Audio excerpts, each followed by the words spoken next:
Hello everyone. मैं CA Sachin Gupta आप सब लोगों का बहुत बहुत स्वागत करता हूं। मैं उम्मीद करता हूं आप लोग बहुत अच्छे से रिवीजन कर रहे हैं और चीज़ों को समझ रहे हैं। हमने अपनी रिवीजन सीरीज के अंदर मटेरियल कॉस्टिंग कंप्लीट कर लिया था। अब हम आपके साथ आज लेबर कॉस्ट यानी कि एम्प्लॉय कॉस्ट के रिवीजन स्टार्ट करेंगे। मेरे साथ चारू देवराज कनेक्टेड है। You all people are most welcome. हम एम्प्लॉय कॉस्ट के अंदर क्या पढ़ते हैं? देखिए, जैसे फैक्ट्री के अंदर एम्प्लॉय काम करता है तो उसके वेजेस कंप्यूट करने पड़ते हैं। अब वेजेस के अंदर उसको बोनस भी मिलता है, इंसेंटिव भी मिलता है, उनकी कैलकुलेशंस। इसके अलावा कई बार कोई वर्कर ओवर टाइम करता है तो उस दौरान उसके कितने वेजेस बने और ओवर टाइम को हम कैसे कंट्रोल कर सकते हैं। वर्कर पूरे 8 घंटे की शिफ्ट में 8 घंटे काम नहीं करता, कुछ आइडल टाइम होता है, टाइम वेस्ट होता है, उसकी रिकॉर्डिंग, उसकी अकाउंटिंग करना, वो भी हम यहाँ पे सीखते हैं। और साथ में एक होता है एट्रिएशन रेट यानी कि लेबर टर्नओवर, कि लेबर में चेंजेस होते हैं उसको भी हमें अकाउंट फॉर करना होता है। इसके साथ हम अपना टॉपिक शुरू कर रहे हैं कॉन्सेप्ट नंबर 1 से, जिसका नाम है लेबर टर्नओवर। लेबर टर्नओवर को एम्प्लॉय एट्रिएशन रेट भी बोलते हैं। लेबर टर्नओवर का मतलब होता है लेबर में बदलाव। जैसे मान लीजिए एक फैक्ट्री के अंदर पहले ए बी सी काम कर रहे थे, हमने ईयर एंड पे देखा तो वहां ए बी डी काम कर रहे हैं। अब देखिए जो वर्कर सी था उसकी जगह डी आ गया है, इसी को बोलते हैं लेबर टर्नओवर। अगर हमारे पास कोई फैक्ट्स ना हो और हमसे कोई जनरल ओपिनियन मांगे तो हम हमेशा यही कहेंगे लेबर टर्नओवर नहीं होनी चाहिए, क्योंकि लेबर टर्नओवर की वजह से कंपनी का प्रोडक्शन अफेक्ट करता है और इससे अल्टीमेटली सेल्स और प्रॉफिट पे इम्पैक्ट आता है। पुराने वर्कर्स हैं, उनका मशीनों पर हाथ सेट है, उनको प्रोडक्शन सिस्टम मालूम है। अगर वो अपनी तरीके से काम कर रहे हैं तो एक इवन फ्लो के अंदर कंपनी का प्रोडक्शन होता रहता है। अगर कोई फैक्ट्स ना गिवन हो तो हम हमेशा कहेंगे लेबर टर्नओवर नहीं होनी चाहिए। तो कुल मिला के लेबर टर्नओवर का मतलब हुआ changes in labour force over a period of time. मेरे साथ दीपाली कनेक्टेड है, गुड इवनिंग। आप देख सकते हैं यहाँ हमने डेफिनेशन लिखी है। Labour turnover in an organisation is rate of change in composition of employee force during a specified period measured against a suitable index। यानी कि changes in labour force. Labour turnover को निकालने के हमारे पास 3 तरीके होते हैं। एक होता है रिप्लेसमेंट, एक सेपरेशन, एक फ्लक्स। फ्लक्स का दूसरा नाम मिक्स मेथड भी होता है। तीनों फॉर्मूलों के अंदर जब हम डिवाइड करते हैं तो number of employees on roll से करते हैं, average number of employees on roll. इसका मतलब हम जिस ड्यूरेशन की लेबर टर्नओवर निकाल रहे हैं, जैसे मान लीजिए जनवरी की निकाल रहे हैं, तो 1 जनवरी को जो वर्कर हैं और 31 जनवरी को जो वर्कर हैं उनका एवरेज लिया जाता है। लेकिन जब हम एवरेज लेते हैं तो हम एक बात इंश्योर करते हैं, फर्स्ट और 31 के हमें सिर्फ परमानेंट वर्कर लेने हैं, कैजुअल वर्कर नहीं लेने, टेम्परेरी वर्कर नहीं लेने। हमें सिर्फ वही वर्कर लेने होते हैं जो ऑन रोल हैं, पेरोल पर हैं, परमानेंट है। तो आप देख सकते हैं हम डिवाइड किस चीज से करते हैं, average number of workers on role. अब सेपरेशन मेथड में हम ऊपर लिखते हैं नंबर ऑफ सेपरेशंस, रिप्लेसमेंट में लिखते हैं नंबर ऑफ रिप्लेसमेंट्स, और फ्लक्स में हम इन दोनों को ऐड कर देते हैं। सेपरेशन का मतलब होता है वो एम्प्लॉय जिन्होंने अपनी मर्जी से कंपनी को छोड़ दिया है। आमतौर पे इनके लिए लेफ्ट वर्ड यूज करते हैं, और साथ में जो वर्कर को कंपनी ने हटा दिया है इसके लिए डिस्चार्ज वर्ड यूज करते हैं। तो एक तरह से सेपरेशन का मतलब होता है worker left and worker discharge during the year. Replacement का मतलब होता है कोई वर्कर नौकरी छोड़ के गया और बदले में दूसरा वर्कर आ गया, उसको बोलते हैं रिप्लेसमेंट। मैं थोड़ा यहाँ कॉन्सेप्ट क्लैरिटी देना चाहूंगा, मेरी बात ध्यान से सुनिएगा। क्वेश्चन ने कहा 10 वर्कर लेफ्ट हैं और 5 वर्कर डिस्चार्ज हैं, तो टोटल हो गए 15। इसके बाद उन्होंने कहा हमने 20 वर्कर नए अपॉइंट किए हैं, जिसमें से 2 in place of those living हैं। अब इसका जनरल इंटरप्रिटेशन ये आता है 10 लेफ्ट, 5 डिस्चार्ज, 15। अब 15 में से 2 आ गए, ऐसा नहीं है। जो लेफ्ट और डिस्चार्ज दे रखा है वो सेपरेशन है। हमने जो 20 लोगों की नई ज्वाइनिंग करवाई है उसमें से 2 पुरानों के बदले हैं। इसका मतलब हमारी कंपनी से टोटल 17 वर्कर गए होंगे, 10 + 5 15 तो यही हो गए, और 2 हम नए ले आए पुरानों के बदले। तो इसका मतलब 2 हो गया रिप्लेसमेंट, 15 हो गया सेपरेशन। अब फ्लक्स का एक फॉर्मूला और भी है, number of separation plus number of accession divide by average number of workers on roll. वैसे तो हमारा स्टडी मटेरियल सजेस्टेड आंसर दोनों में से कोई भी फॉर्मूला यूज करता है, लेकिन अगर मैं आपको अपनी ओपिनियन दूं और आप इसको फॉलो करें तो आपके कहीं पे भी किसी प्रकार के मार्क्स नहीं कटेंगे। ये एक परफेक्ट ओपिनियन होगी और आप कंफ्यूजन से बच सकते हैं। अगर आपको स्ट्रेट फॉरवर्ड क्वेश्चन दे रखा है तो आप पहले वाला फॉर्मूला लगाएं, लेकिन कई बार रिवर्स क्वेश्चन होता है जिसमें लेबर टर्नओवर वेरियस मेथड से निकाल के दे देते हैं और मिसिंग फिगर्स हमें निकालनी होती है। ऐसे में आप वहां पर ये सेकंड वाला फॉर्मूला लगा सकते हैं। इसका मतलब सीधा साधा क्वेश्चन है तो फर्स्ट फॉर्मूला फ्लक्स का, रिवर्स प्रॉब्लम है तो आप सेकंड लगा सकते हैं। अब सवाल ये है लेबर टर्नओवर क्यों होती है, इसके कॉजेस क्या हैं? इसके ब्रॉडली वैसे तो दो कॉज होते हैं, बट हमने यहाँ पर इसके तीन कॉज लिख दिए हैं। एक होता है पर्सनल कॉज, उसमें सबसे पहला है चेंज फॉर द बेटरमेंट। मान लीजिए एम्प्लॉय की किसी दूसरी कंपनी में जॉब लग गई है तो वो अपनी कंपनी छोड़ देता है। दूसरा हुआ प्री मेच्योर रिटायरमेंट, जिसको वॉलेंट्री रिटायरमेंट स्कीम बोलते हैं। कभी कभी कुछ कंपनीज अपने स्टाफ को नौकरी से निकालती हैं, बट ये ऑप्शनल होता है एम्प्लॉय के हाथ में कि वो इस ऑप्शन को ऑप्ट करे या ना करे। इसको बोलते हैं प्री मेच्योर रिटायरमेंट। एक होता है domestic problem and family responsibilities. मान लीजिए किसी एम्प्लॉय की फैमिली में जो उसका बहुत नजदीकी है, उसका कोई एक्सीडेंट हो गया है, अब उसकी देखभाल के लिए कोई भी नहीं है, तो ऐसे में एम्प्लॉय अब उसकी देखभाल कर रहा है तो वो अपनी जॉब छोड़ देता है, तो इसको पर्सनल प्रॉब्लम या फैमिली रिस्पॉन्सिबिलिटीज बोल देते हैं। एक होता है डिसकंटेंट ओवर जॉब, जो भी वो काम करता है उसमें उसको सेटिस्फेक्शन नहीं मिलता, उसमें उसका मन नहीं लगता, इसलिए वो नौकरी छोड़ देता है। यहाँ पे अगर आप देखेंगे तो कुछ अनअवॉइडेबल कॉज भी हैं। ये जनरली तब अराइज होते हैं जब एम्प्लॉयर एम्प्लॉय को नौकरी से निकालता है, जिसमें सबसे पहला है सीजनल नेचर ऑफ बिजनेस। यानी कि आप देखिए जैसे शुगर इंडस्ट्री है, वो साल के 4 महीने चलती है, जैसे ही 4 महीने का ड्यूरेशन खत्म हुआ अब वर्कर को नौकरी से निकाल दिया जाता है, क्योंकि अगर उनको ना निकाले तो उनको वहां बिठा के हमें उनकी कोई पूजा थोड़ी करनी है। दूसरा होता है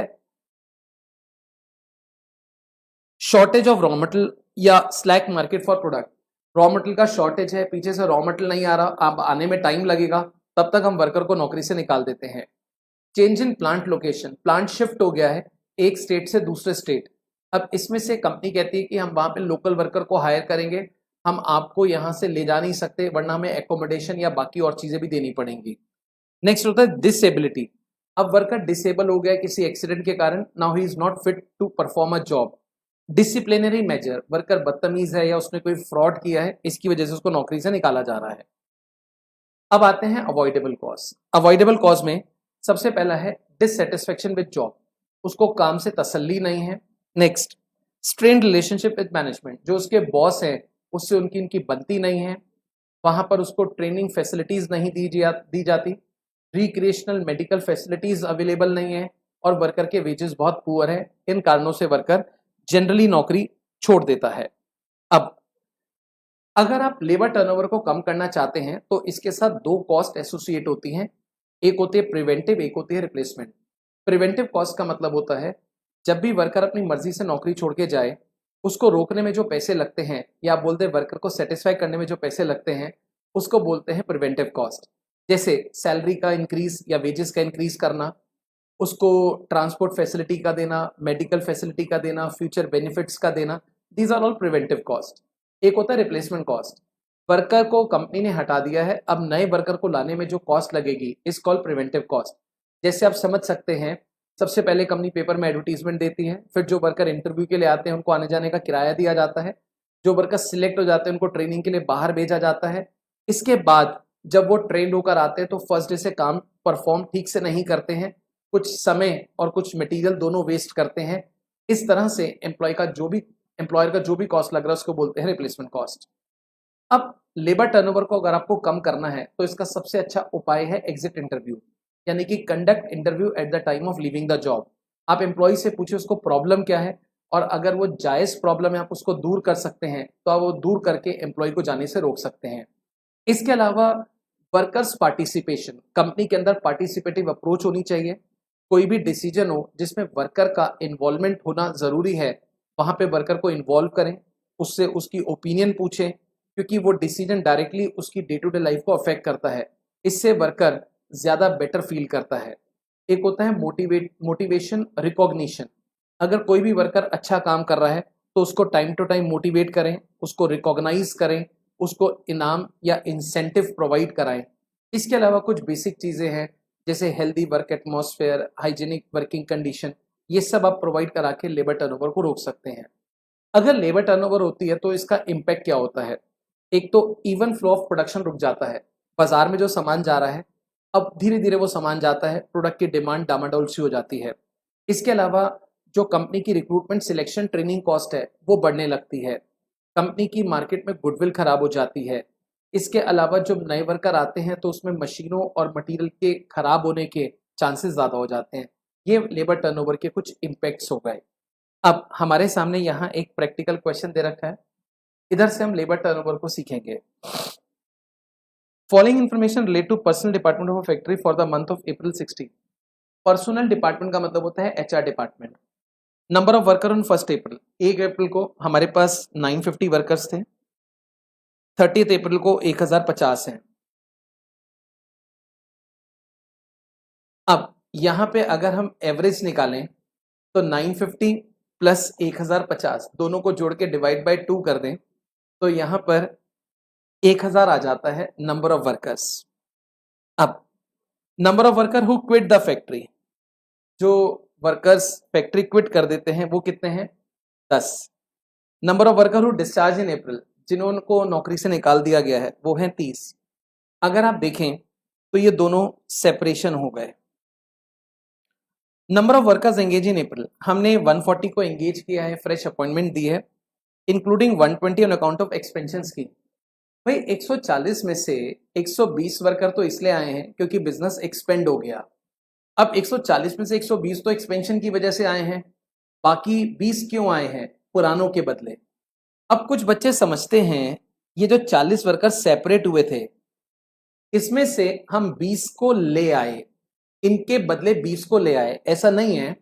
40 सेपरेट हो गए, वो कुर्सियां खाली हैं, हम लोगों ने 20 को रिप्लेस किया है। इसका मतलब 40 के अलावा 20 वर्कर और गए हैं कोई, बट हम उसको सेपरेशन नहीं बोल रहे क्योंकि उसको हमने रीफिल कर दिया है, उनकी जगह लोगों को अपॉइंट कर दिया है। तो 20 आर द रिप्लेसमेंट। अब वो कहता है लेबर टर्नओवर निकालो अंडर ऑल द मेथड्स। आइए मैं आपको लेबर टर्नओवर निकाल रहा हूं। सबसे पहला है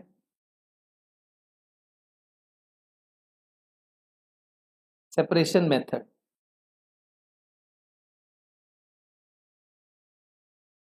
दूसरा है रिप्लेसमेंट मेथड,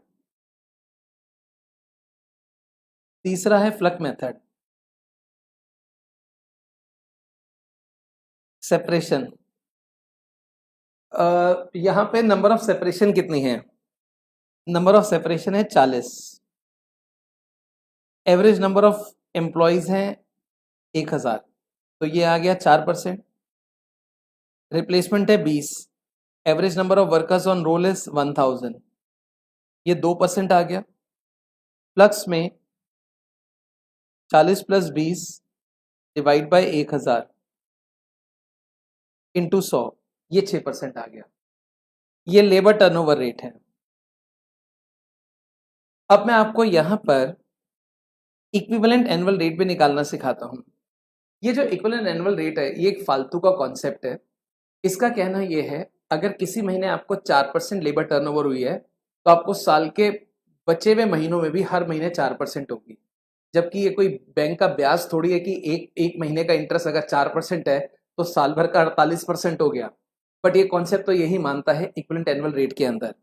अब जैसे ये 4% है, ये लेबर टर्नओवर अप्रैल की है और अप्रैल में 30 दिन होते हैं, इंटू 365, ये 2% है, ये अप्रैल की है। अगर यहाँ जनवरी होता तो मैं 31 से डिवाइड करता, और अगर फेब्रवरी होता तो 28 से डिवाइड करता। यहाँ से इक्विवेलेंट एनुअल रेट निकाल दिया। कई बार आप लोगों को बेवकूफ़ बनाया जाता है। ऑलरेडी जो कैलकुलेशंस हैं वो 1 साल की होती हैं। जैसे ओपनिंग नंबर ऑफ वर्कर्स 1 अप्रैल के हैं और क्लोजिंग 31 मार्च के हैं।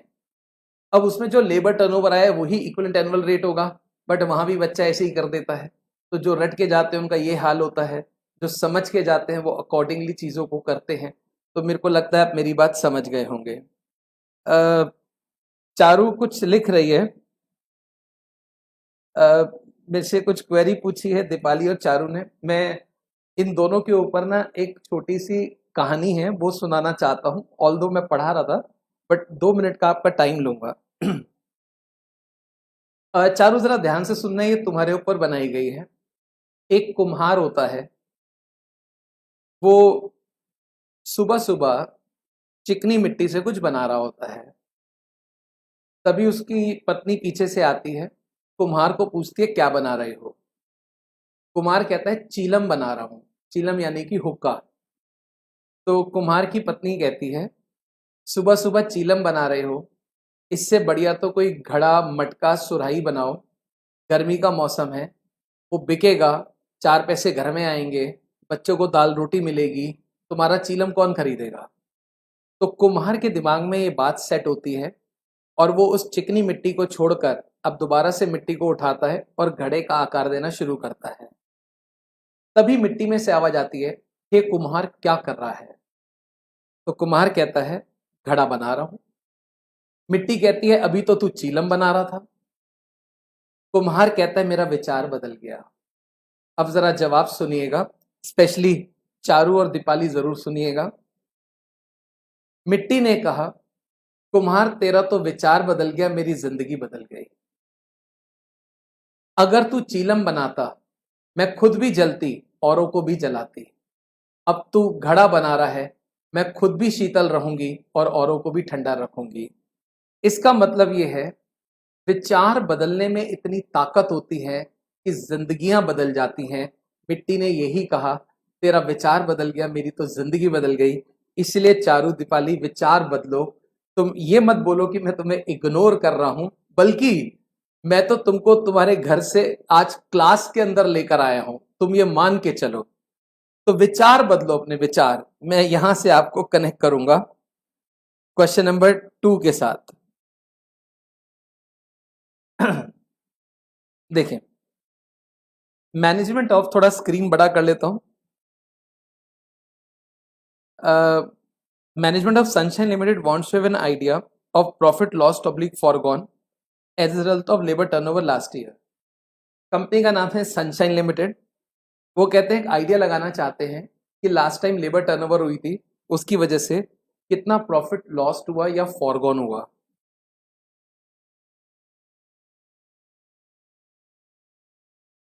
Last year sales accounted to 66 lakh. Deepali कह रही है चारू विचार बदल। दीपाली, हमेशा जो बात करो वो सामने वाले को सोच के करो। तुम्हें लगता है चारू विचार बदल सकती है? चलो लेट्स सी, हम देखेंगे आज की क्लास में ही।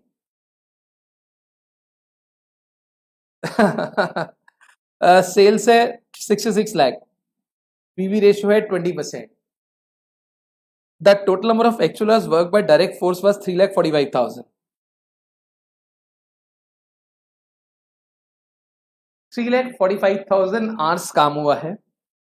As a result of delays by personal department filling the vacancy due to labor turnover, 75,000 potential productive hours were lost.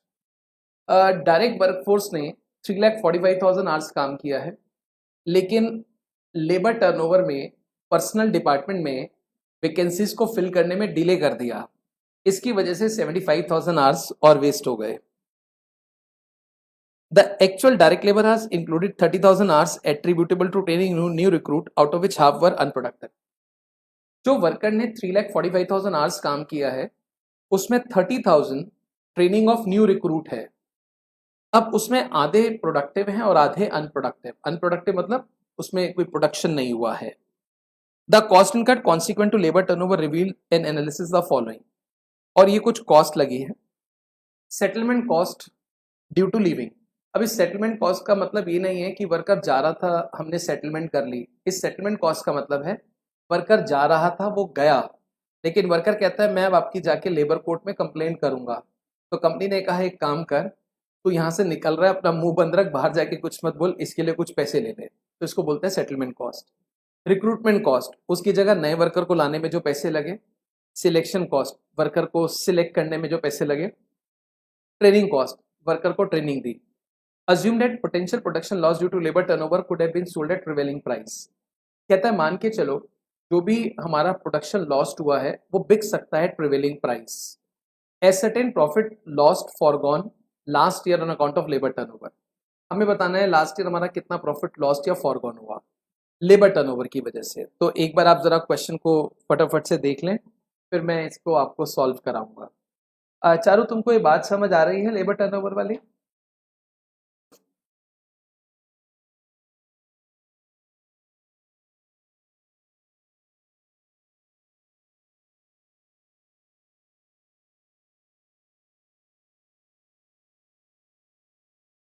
फटाफट से पढ़ लें सवाल को।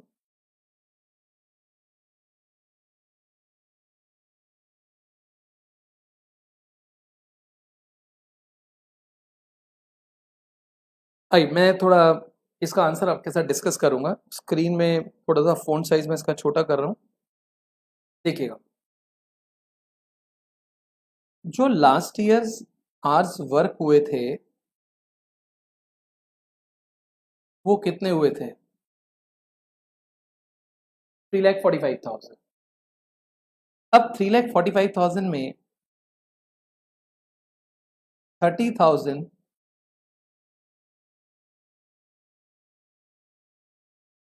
ट्रेनिंग,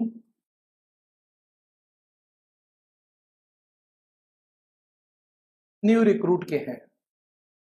अब 3,45 में से 30 हटा दो तो बचे कितने? 3,15। ये अदर्स हो गए। अब ये जो 30,000 है इसमें आधे प्रोडक्टिव हैं आधे अनप्रोडक्टिव हैं।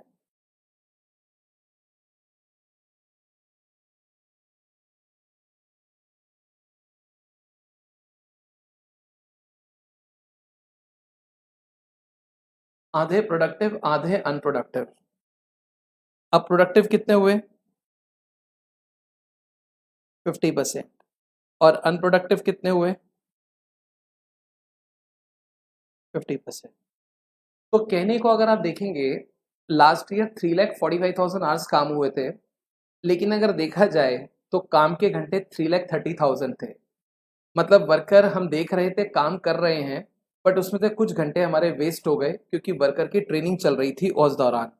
तो यहाँ पे अगर हम चेक करें तो जो प्रोडक्टिव आवर्स हैं वो सिर्फ ये कहलाएंगे 3,30,000। अब हमारे आवर्स कितने वेस्ट हुए last year? Hours lost due to labour turnover, कितने घंटे हमारे वेस्ट हुए? देखिए, due to delay by personal department. एक तो पर्सनल डिपार्टमेंट ने डिले कर दिया लोगों को ज्वाइन कराने में, 75,000 आवर्स तो यू वेस्ट हो गए। और due to training 15,000 hours training की वजह से। तो टोटल जो आर वेस्ट हुए वो 90,000 थे। अब ये आर जो वेस्ट हुए अगर इसमें प्रोडक्शन होता तो ऑब्वियसली वो प्रोडक्शन बिकता। तो कंपनी की लास्ट टाइम सेल्स 66 लैक्स थी। मैं ये जानना चाहता हूं sales lost due to labour turnover कितनी थी? अब देखिए 66 लाख रुपीस की सेल करने के लिए प्रोडक्टिव आवर्स काम हुए थे 3,30,000। वैसे तो 345 था बट प्रोडक्टिव है 330 इंटू 90,000। जो 90,000 आवर्स वेस्ट हो गए, अगर उसमें भी प्रोडक्शन होता तो सेल कितने रुपए की और होती?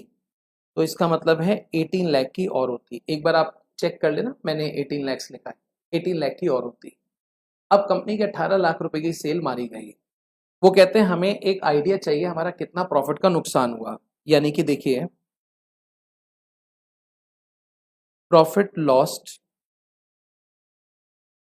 Due to labour turnover. सबसे पहले हम लिखेंगे contribution lost on loss sale. अगर आपकी 18 लाख की सेल नहीं हुई तो उसमें 20% आपका पीवी रेशो दे रखा है, यानी कि आपका जो कंट्रीब्यूशन है वो माना गया, आपको कंट्रीब्यूशन नहीं मिला। 18 लाख पे 20%। इसके अलावा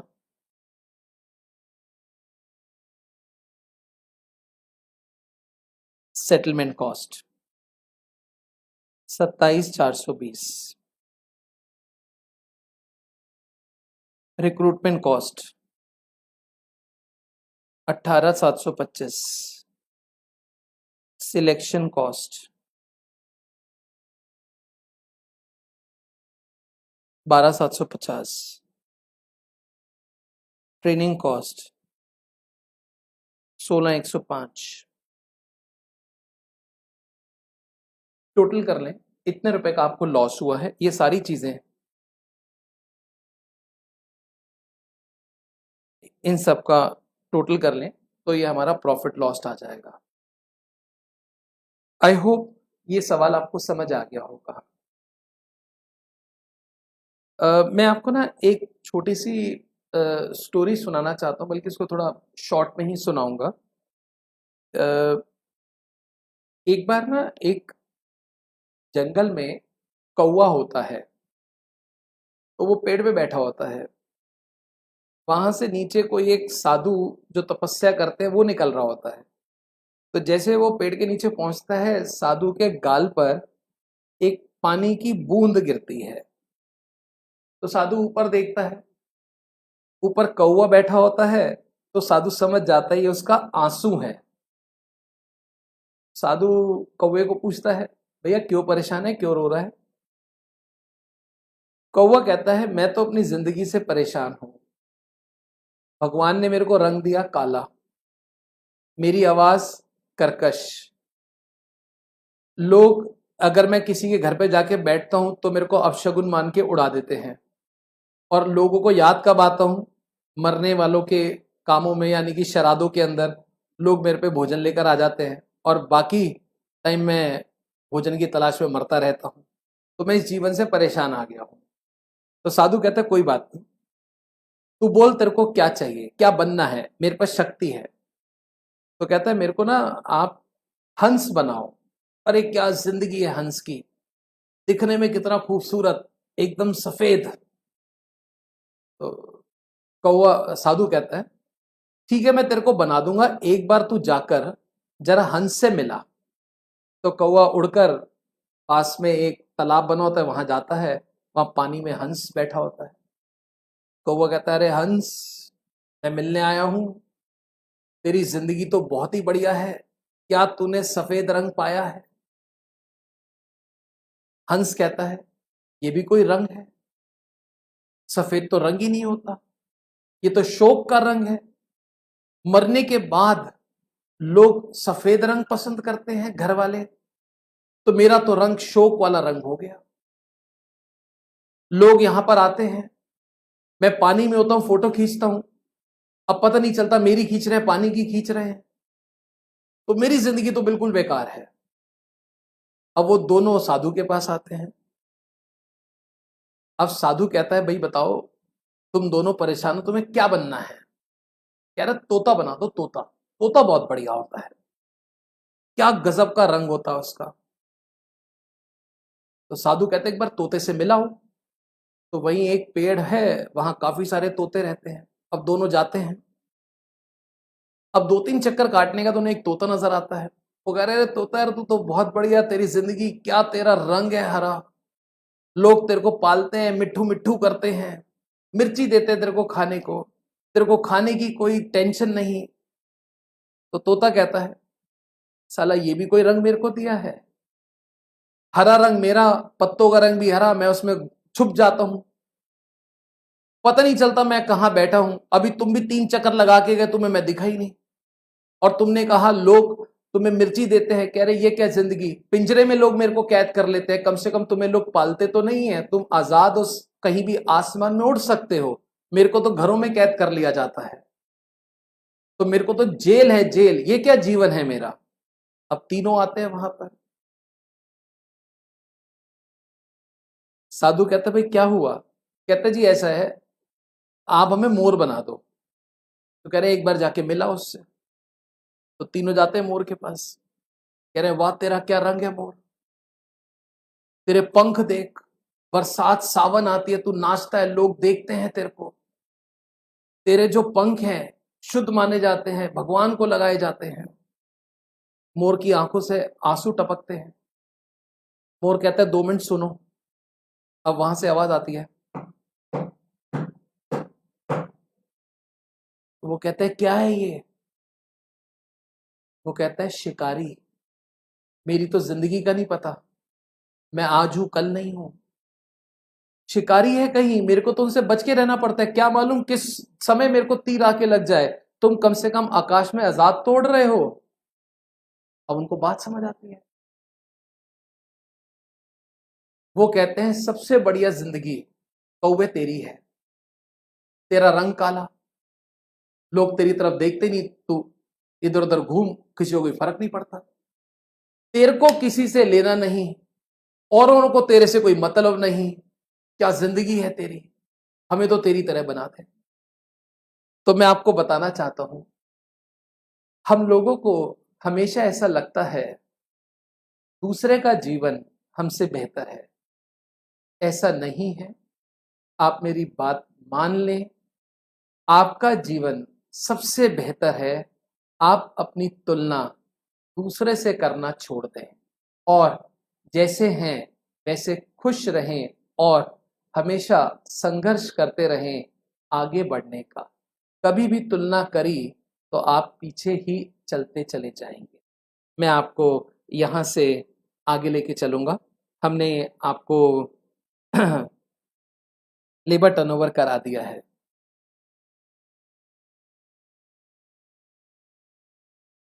सेकंड कॉन्सेप्ट है डायरेक्ट ऑब्लिक इनडायरेक्ट एम्प्लॉय। देखिए, एम्प्लॉय या लेबर दो तरह के होते हैं, एक होता है डायरेक्ट, एक होता है इनडायरेक्ट। अब डायरेक्ट कौन होता है? डायरेक्ट एम्प्लॉय वो होता है जो प्रोडक्शन में डायरेक्टली इन्वॉल्व है, जो अपने हाथों से किसी प्रोडक्ट को बना रहा है या सर्विस जनरेट कर रहा है। इनडायरेक्ट वो होता है जो खुद कोई प्रोडक्शन नहीं कर रहा, बल्कि उन लोगों को असिस्ट करता है जो प्रोडक्शन कर रहे हैं।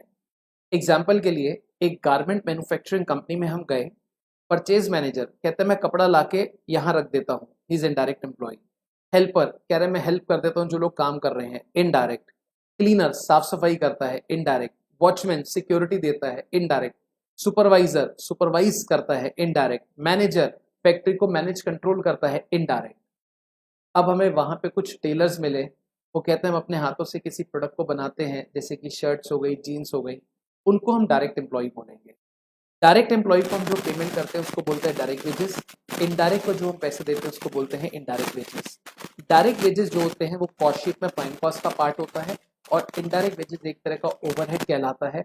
अब डिपेंड करता है इनडायरेक्ट वर्कर कहाँ काम कर रहा है।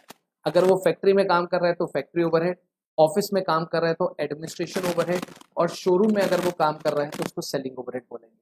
तो ये हो गया डिफरेंस या differentiation between direct and indirect employ. आइए मैं आपको यहाँ पे आगे लेके चलता हूँ। डायरेक्ट इनडायरेक्ट, ओहो ओ माय गॉड, चारू ने मेरे लिए तालियां बजाई हैं। चारू तू हमेशा इतने नेगेटिव परसेप्शन की है, ये चीजें तेरे को सूट नहीं करती हैं। आइए मैं आपको यहां से आगे लेके चलता हूं। Direct indirect, it is the cost incurred in payment of employ who are directly engage in production process. जो प्रोडक्शन में डायरेक्टली इन्वॉल्व है उनकी कॉस्ट को, उनके वेजेस को बोलते हैं डायरेक्ट एम्प्लॉय कॉस्ट। कि वॉइस में दिक्कत आ रही है, ऐसा है क्या? क्या आवाज में प्रॉब्लम है क्या? जरा एक बार मेरे को फटाफट से कंफर्म कर दें। मैं अभी जो बोल रहा था पीछे, क्या आवाज में कोई दिक्कत आ रही है? बाकी जो लोग कनेक्टेड हैं,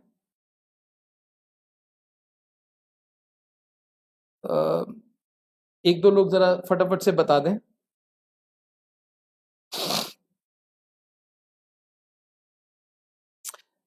इनडायरेक्ट देखिए, cost incurred for payment of employ who are not directly engage in production process. जो प्रोडक्शन डायरेक्टली इन्वॉल्व नहीं है, चाहे वो सुपरविजन के अंदर हो, एडमिनिस्ट्रेशन के अंदर हो, सेलिंग के अंदर हो, वो सब क्या है, उनको जो वेजेस देते हैं indirect employ cost.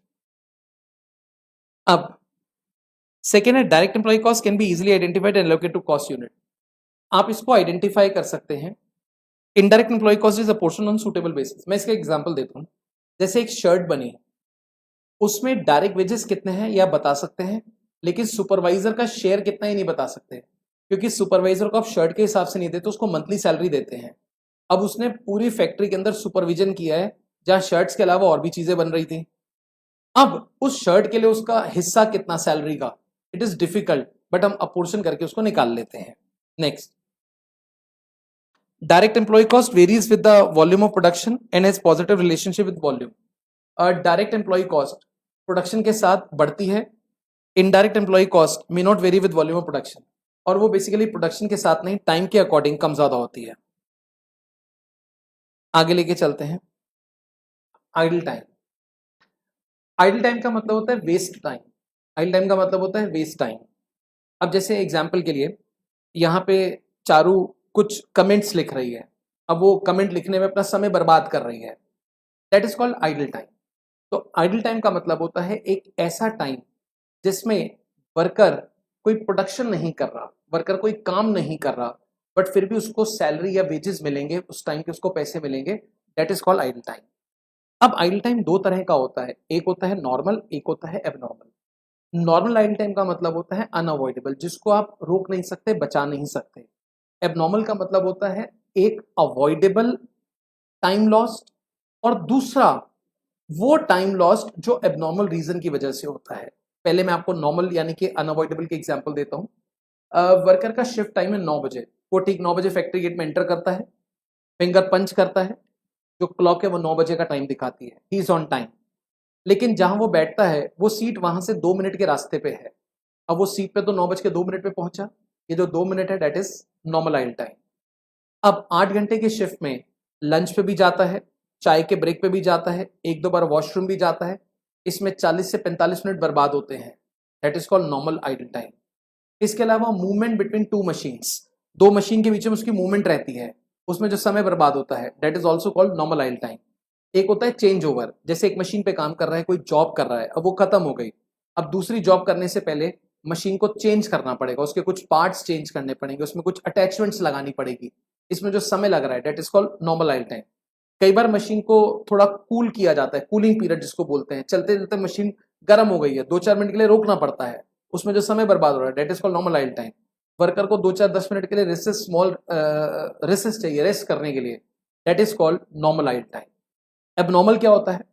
Power failure की वजह से, टूल्स ना होने की वजह से, काम ना होने की वजह से, मशीन ब्रेकडाउन होने की वजह से, या एबनॉर्मल रीजन कोई फ्लड फायर की वजह से समय बर्बाद हो रहा है, that is called abnormal idle time. अब जहां तक ट्रीटमेंट की बात है, चाहे नॉर्मल आइडल टाइम हो चाहे एबनॉर्मल, उससे फर्क नहीं पड़ता, वर्कर को उसके पैसे मिलते हैं, नॉर्मल के ही मिलते हैं, एबनॉर्मल के भी मिलते हैं। लेकिन नॉर्मल आइडल टाइम के जो पैसे होते हैं वो कस्टमर से रिकवर किए जाते हैं by inflating the wage rate, और एबनॉर्मल की जो पेमेंट वर्कर को की गई है उसका नुकसान जो है वो मालिक भुगतता है, मालिक बेयर करता है। मैं आपको फटाफट से थ्योरी पढ़वाऊंगा।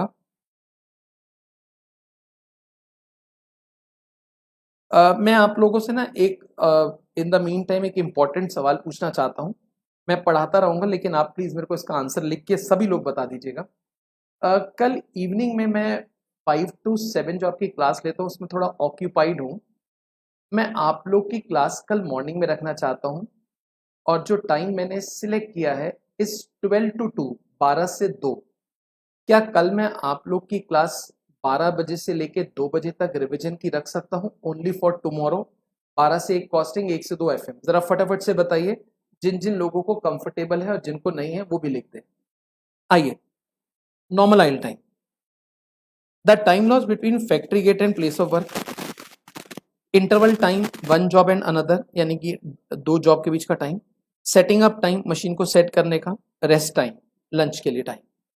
एबनॉर्मल में लैक ऑफ कोऑर्डिनेशन, जैसे दो वर्कर मिलके काम करेंगे बट एक आया नहीं, उसका वेट कर रहे हैं, या वो जल्दी कर लेता है तो अब उसको वेट करना पड़ता है दूसरे का। पावर फेलियर हो गया, ब्रेकडाउन ऑफ मशीन है, रॉ मटेरियल अवेलेबल नहीं है, स्ट्राइक हो गई, फ्लड फायर, इसकी वजह से जो समय बर्बाद होता है। It is treated as part of cost of production, shown as separate item of cost in profit and loss. एक क्वेश्चन है, वहां से हम इसकी क्लैरिटी लेंगे एक बारी। Question number 3, in a factory working 6 days in a week, यानी कि संडे इनकी छुट्टी है, ये वीक में 6 दिन काम करते हैं, एंड 8 आवर्स ईच डे, और 8 घंटे रोज। अब सोचिए अगर 6 दिन काम करना है और हर दिन 8 घंटे कर रहे हैं तो कितने आवर्स हो गए एक वीक में? 48। A worker is paid at the rate 100 per day basic plus DA of 120% of basic. उसके जो वेजेस दे रखे हैं वो पर आवर की बजाय पर डे दे रखे हैं। एक दिन का बेसिक है 100 और जो डीए है वो 120% है बेसिक का। He is allowed to take 30 minutes of during his hour shift for meal break and 10 minute recess for rest. उसका जो समय बर्बाद होता है वो 40 मिनट का होता है। 30 मिनट तो आप कह दें उसको मील ब्रेक मिलता है और 10 मिनट रेस्ट।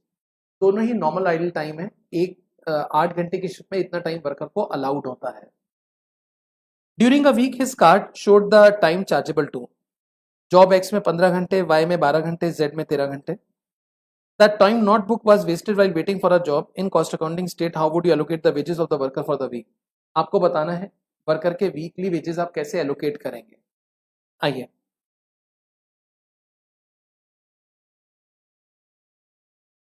सबसे पहले मैं वीकली वेजेस निकालना चाहूंगा। उसमें आप देखिए जो बेसिक है, एक दिन का 100 रुपए है, वीक में 6 दिन है, 600 हो गया। डीए बेसिक का 120% है, यानी कि 100 रुपए का 120% into 6, 720।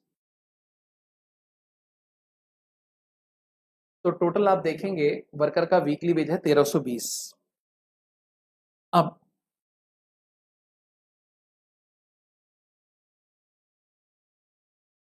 Effective rate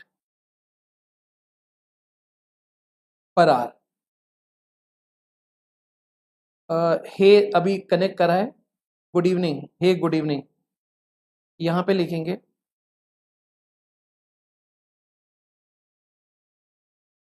total wages paid divided by hours spent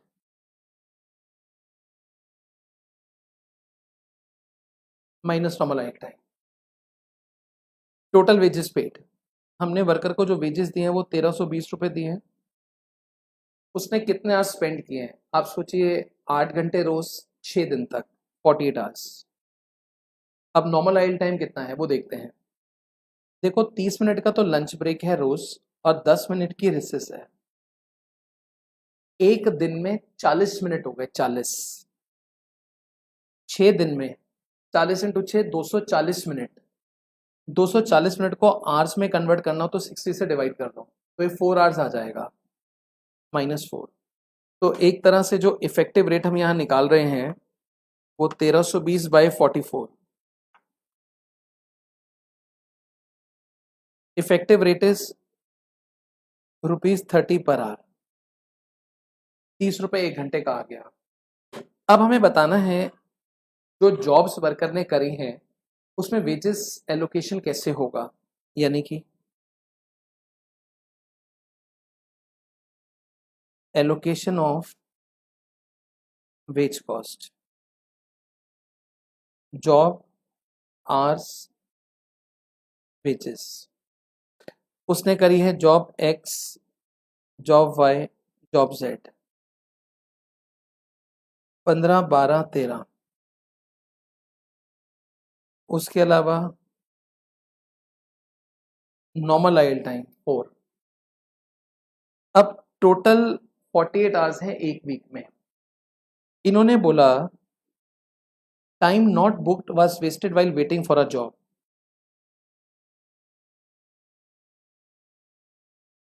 balancing figure बताएं।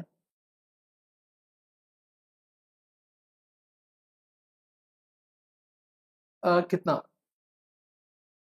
तो ये हो गया 4। इसको हम बोलते हैं एबनॉर्मल आइडल टाइम,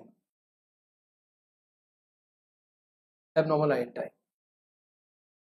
अब हमें बताना है हर जॉब के लिए वेजेस कितना। अब जैसे ये 15 घंटे इंटू 30 रुपए, 12 इंटू 30, 13×30-4×30, ये टोटल आ जाएगा 1320।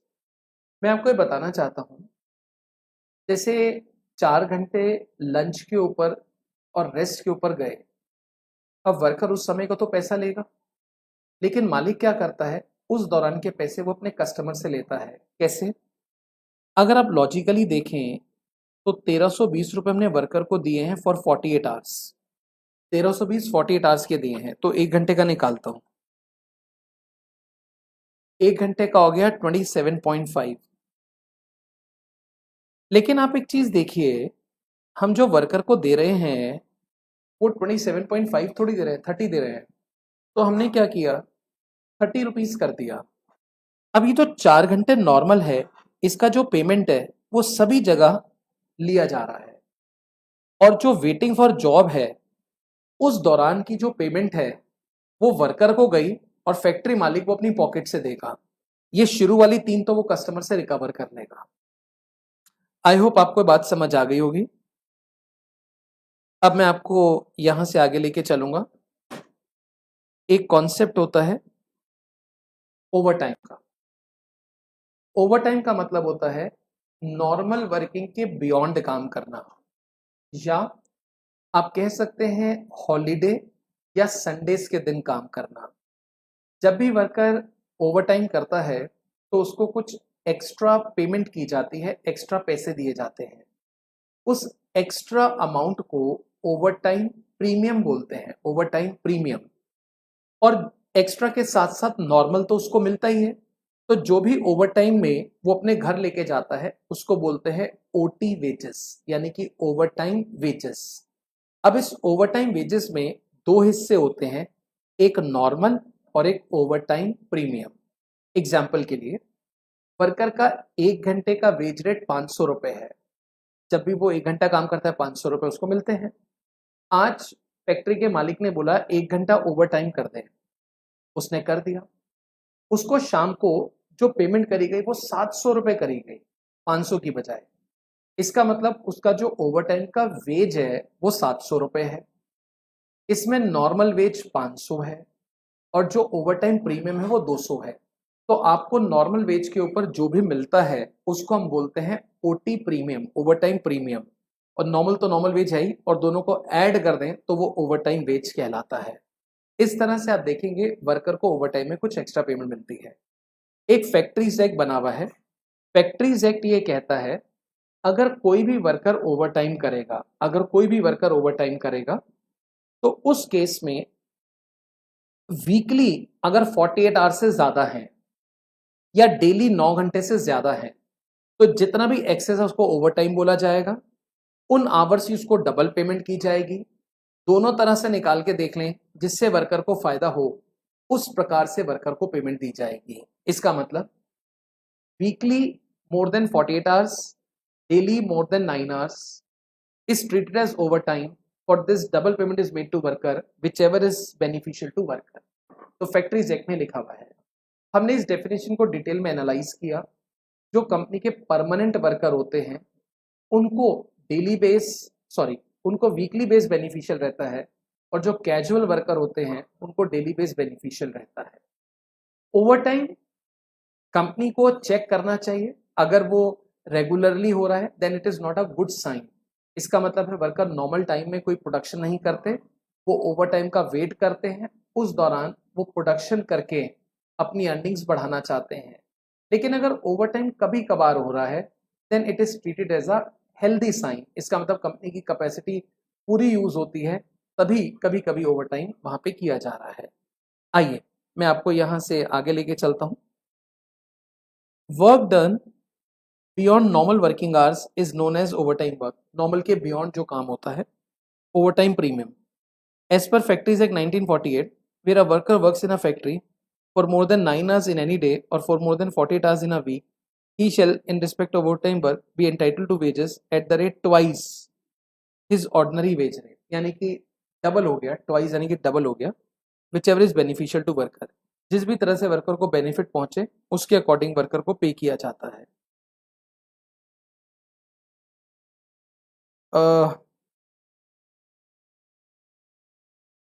अब इसके ऊपर एक छोटी सी बात डिस्कस कर लेते हैं कि ओवर टाइम क्यों होता है, इसके कारण क्या है। एक होता है कस्टमर रिक्वेस्ट। जैसे मान लीजिए किसी काम को करने में 8 दिन का समय लगता है, लेकिन कस्टमर कहता है नहीं आप मेरे को 5 दिन में ही करके दे दें। अब 5 दिन में तो पॉसिबल नहीं है, वो तभी हो सकता है जब वर्कर लेट शिफ्ट में काम करे। तो कस्टमर कहता है आप करवा लो अपने वर्कर से, मैं आपको पैसे एक्स्ट्रा दे दूंगा, जो आपको चाहिए बता देना, लेकिन मेरे को 5 दिन में ही काम चाहिए। तो यहाँ ओवर टाइम होगा कस्टमर रिक्वेस्ट पर। एक होता है ड्यू टू एबनॉर्मल रीजन। 8 दिन हमने बोला, वर्कर एग्री कर गया, कस्टमर भी एग्री कर गया, लेकिन उसके बाद हमारे 3-4 दिन बर्बाद हो गए क्योंकि कुछ फायर की सिचुएशन हो गई फैक्ट्री के अंदर। अब जब 3-4 दिन बर्बाद हो गए तो हमें लगा अब तो जो कमिटेड टाइम है उसमें प्रोडक्शन कंप्लीट ही नहीं हो सकता।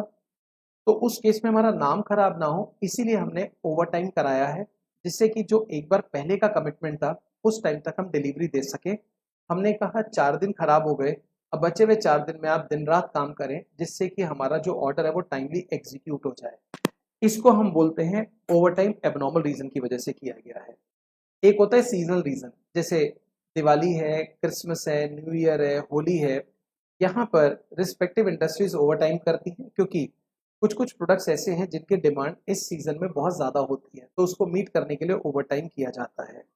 एक होता है लेबर शॉर्टेज, जैसे हमें रेगुलर प्रोडक्शन करने के लिए 10 लोगों की ज़रूरत है, बट हमारे पास 4, 6, 8 ही अवेलेबल हैं। हम उन्हीं से 10 बंदों जितना काम कराते हैं, उनके वर्किंग आवर्स को थोड़ा स्ट्रेच कर देते हैं, एक्सटेंड कर देते हैं, और इसी को हम ओवर टाइम के नाम से बुलाते हैं। तो ये ओवर टाइम के मेनली 4 कॉजेज हो गए।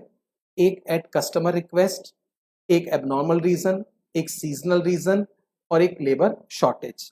अब इसके ऊपर हमारे पास कुछ प्रैक्टिकल क्वेश्चंस हैं, वो आपके साथ हम सीखेंगे, बट मैं उसको अब कल के सेशन में करवाऊंगा आपको। आज मैं इतना ही कर रहा हूँ, और कुछ मिनटों के बाद मैं आपके साथ एफएम की कैपिटल स्ट्रक्चर रिवीजन शुरू कराऊंगा। आज की क्लास में अगर आपको कोई डाउट है तो पूछ सकते हैं, मैं 2 मिनट आपका वेट कर रहा हूँ।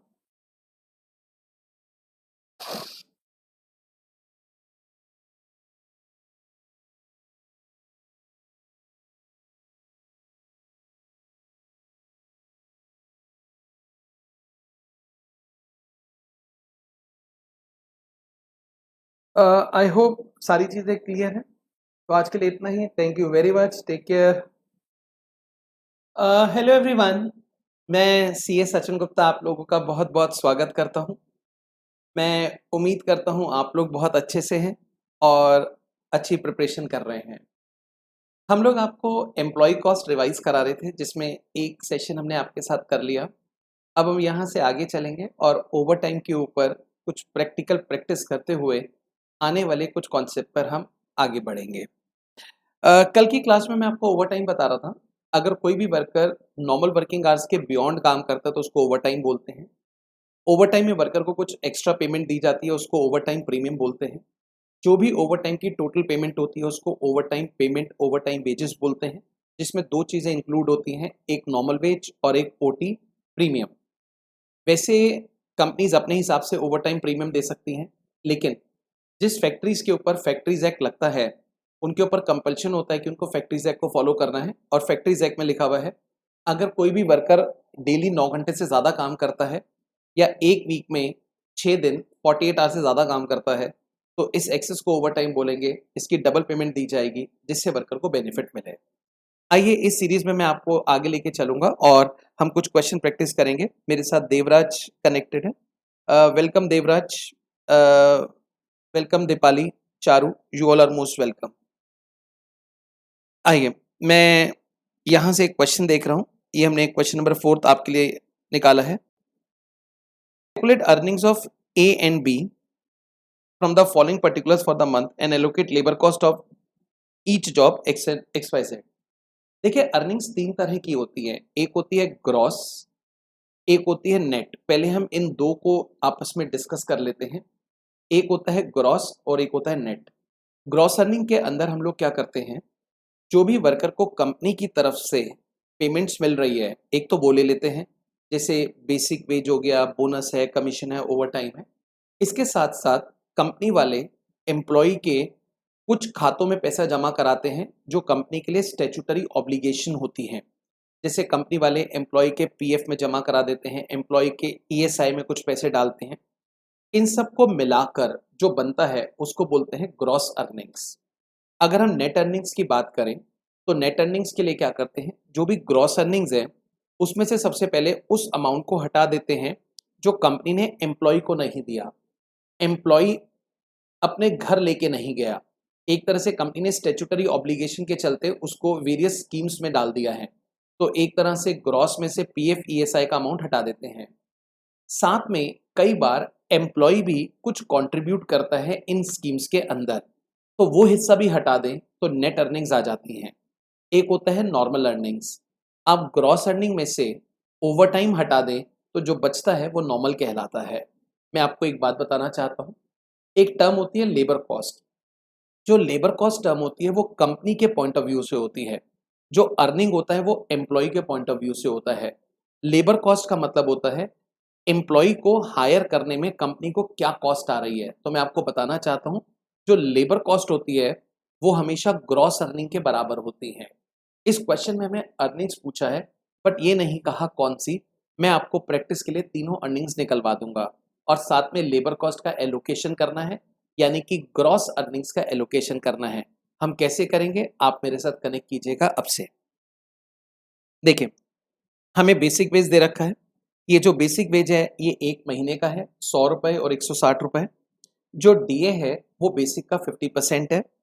Contribution to PF ESI employ state insurance ये भी बेसिक के ऊपर गिवन है। Over time, normal working hours for the month are 200 and over time is paid double the normal wage and DA.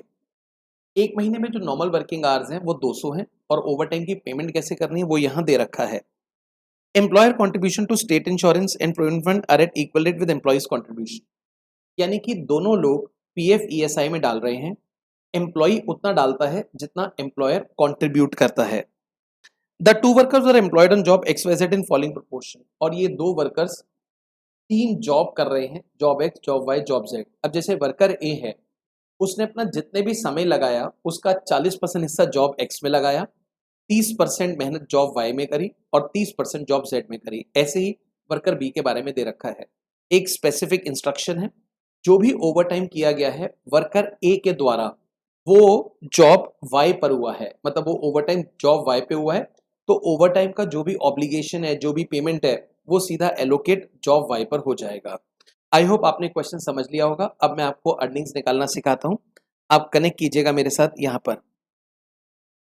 देखिए, हम वर्कर ए और बी की earnings निकाल रहे हैं और अर्निंग्स जो हम निकाल रहे हैं वो मंथली बेसिस पे निकाल रहे हैं, मंथली अर्निंग्स। सबसे पहले मैं यहाँ पे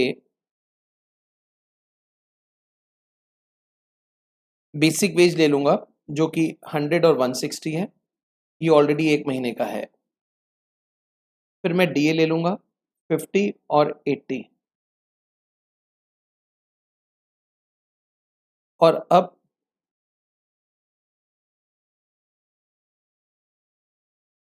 एम्प्लॉयर कंट्रीब्यूशन लूंगा टू पीएफ टू ईएसआई। अब पीएफ ईएसआई में 8% कंट्रीब्यूट हुआ है, तो 100 रुपये का 8% हुआ 8, और 160 का भी 8% निकालना है।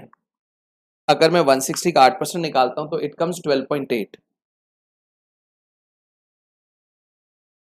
To ESI.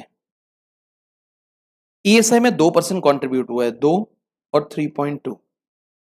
इसके अलावा ओवर टाइम, यहाँ पे कुछ बच्चे थोड़ी गलती कर देते हैं, अच्छा मौका है रिवीजन में सीखने का। ओवर टाइम 10 घंटे हुआ है। क्वेश्चन कहता है over time is paid, over time को हम देते हैं double the total of normal wage and DA. इसका मतलब ओवर टाइम वर्कर ए ने किया है, ओवर टाइम हम देते हैं डबल, डबल का मतलब हो गया 2, double the total of normal wage and DA. अब नॉर्मल वेज और डीए इनका टोटल हुआ 150, इसका डबल 300। बच्चे कहते हैं 300 रुपये ओवर टाइम, लेकिन ऐसा नहीं है। आप ये देखें इसने ओवर टाइम कितने घंटे किया है, उसका सिग्निफिकेंस भी तो होना चाहिए। हमें क्या करना है, यहाँ पे पर आवर कैलकुलेशन करनी है। इसका मतलब जो नॉर्मल वेज और डीए इनका टोटल है ये 150 रुपये बनता है, लेकिन मैं आपको बताना चाहता हूँ ये 200 घंटे का है, ये 200 घंटे का है। तो 1 घंटे का हुआ 75 पैसे, इसका डबल हुआ 1.5 रुपया। तो ओवर टाइम हम पे करते हैं double the total of normal wage and DA. आपको पर आवर निकालना पड़ेगा, उसके बाद आप उसका डबल कर देंगे। तो इसका मतलब 1 घंटे का जो ओवर टाइम है वो 1.5 रुपये हो गया। अब यहां से आप इसका टोटल करेंगे तो इसको हम बोलते हैं ग्रॉस अर्निंग्स। और इनफैक्ट अगर देखा जाए तो यही लेबर कॉस्ट बनती है। इनका टोटल कितना है मैं चेक कर लेता हूं। 160 प्लस 15 टोटल इज 175, और दूसरी साइड आता है 160 plus 80 plus 12.8 plus 3.2, it is coming 256। ये हमारी ग्रॉस अर्निंग्स आ गई। अब ग्रॉस अर्निंग्स में से हम लोग उस पेमेंट को हटा देंगे जो एम्प्लॉय को घर ले जाने को नहीं मिली, यानी कि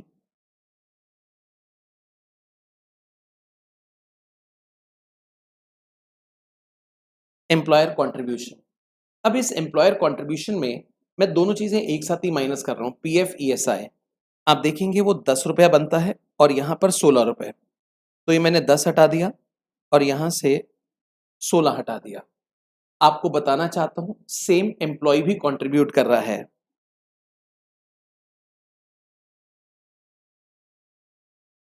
एम्प्लॉयज कंट्रीब्यूशन 10 और 16। अब जो आंसर आएगा उसको हम बोल देंगे net earnings.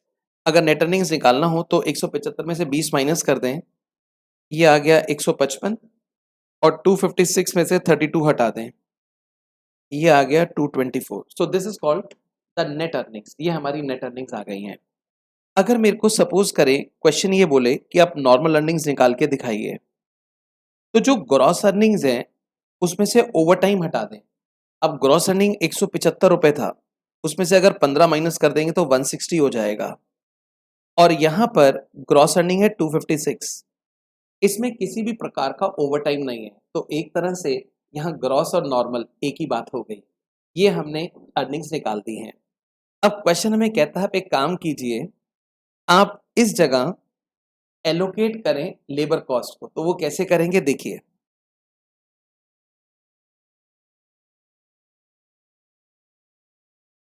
Allocation of labour cost. हमारे यहाँ 3 जॉब हुई हैं, एक जॉब एक्स, एक जॉब वाई और एक जॉब जेड। हमने 3 जॉब करी हैं। अब 2 वर्कर्स हैं ए और बी। सबसे पहले हम ए वर्कर को पूछते हैं या कंपनी को ये पूछते हैं, आपने जब वर्कर ए को रखा तो आपको कितनी कॉस्ट पड़ी? तो कंपनी ने कहा 175, और बी को रखने में कितनी पड़ी? 256। अब 175 में से कितना आपने जॉब एक्स के लिए दिया, कितना जॉब वाई के लिए दिया, कितना जॉब जेड के लिए दिया? इसमें एक ओवर टाइम का 15 रुपए है, आपने कैलकुलेशन ऊपर देखी थी, वो जॉब वाई में आ गया। अब 175 में से अगर 15 हटा दें तो ऑब्वियसली 160 बचता है। तो 160 को 3 भाग में बांट देंगे as per percentage given, into 40%, यहाँ पर 160 का 30%, और यहाँ पर 160 का 30%। इस तरह से हमने 160 को 3 पार्ट से बांट दिया। अब एक दे रखा है 256, उसको भी 3 पार्ट से बांटेंगे। यहाँ पर 256 इंटू 50%, 256 इंटू 20%, और 256 इंटू 30%। अगर हम इसका टोटल कर लें तो ये एलोकेशन ऑफ लेबर कॉस्ट आ गई, यानी कि लेबर कॉस्ट जॉब वाइज आ गई, job X, job Y, job Z. I hope आपको यहाँ तक मेरी बात समझ आई होगी। अब मैं आपको यहाँ से आगे लेके चलूँगा।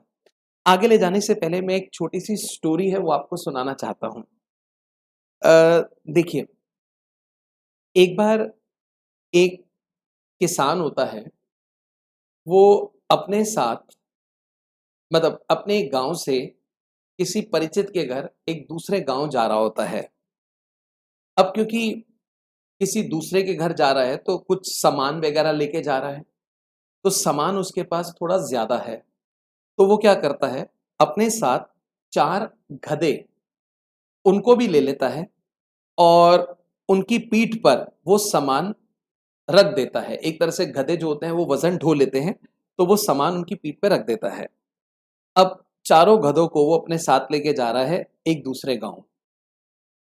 अब काफी देर चलने के बाद किसान को थकान महसूस होती है, गर्मी लगती है, तो साथ में ही वो देखता है चलते चलते एक छोटा सा नहर बोल दो, नदी बोल दो, वो आई हुई है। तो वो सोचता है क्यों ना मैं यहाँ पे पहले स्नान कर लूँ और उसके बाद थोड़ी बहुत जो रोटी लाए वो खा लूँ और फिर आगे चल पड़ता हूँ। तो वो वहाँ पे रुकता है। अब स्नान करने उसको जाना है। उसको ऐसा लगता है कि अगर मैंने गधों को यहाँ छोड़ दिया तो वो इधर-उधर हो जाएँगे, कहीं भाग जाएँगे। तो अपने झोले में से कुछ रस्सी निकालता है। अब वो रस्सी से गधों को बांधता है पेड़ के साथ, लेकिन सिर्फ 3 गधे ही बंध पाते हैं। अब चौथे के लिए कोई रस्सी या डोर बचती नहीं। अब वो बड़ा परेशान, तो अब वो सोचता है मैं क्या करूँ?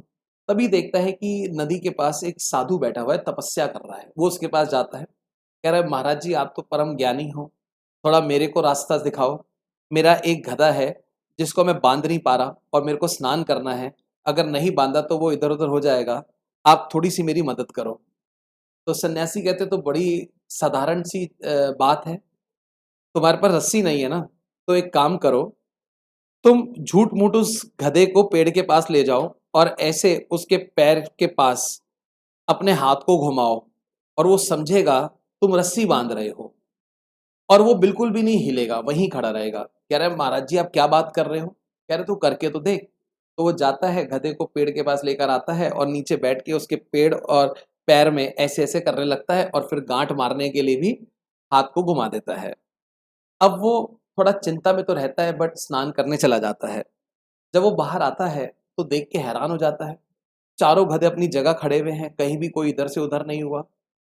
तो वो सन्यासी की बात पे बड़ा मतलब बड़ा आश्चर्यचकित होता है। अब वो 3 गधों को खोल देता है। उसके बाद वो चौथे गधे को बाँधा ही नहीं था। अब सबकी पीठ पे हल्की सी एक छड़ी होती है, वो मारता है, चलो। अब 3 चल पड़ते हैं, चौथा चलता ही नहीं और उसको खूब मारता है, वो हिलता ही नहीं वहाँ से। तो कह रहा है इसको क्या हो गया? तो दोबारा साधु के पास जाता है। कह रहा आपने क्या कर दिया? मैंने आपके कहने पे उसको बाँधा, अब बाँधने के बाद मैं आया, अब वो तो हिल ही नहीं रहा वहाँ से। तो कह रहा है तूने उसको खोला? कह रहा है जब बाँधा ही नहीं तो खोलूँगा कैसे?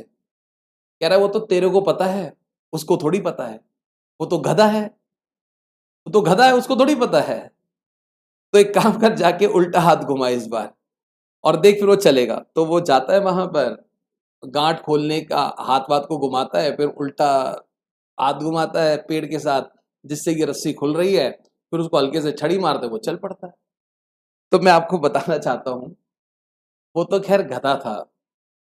आप लोग भी इस तरह की जंजीर से बंधे हुए हैं।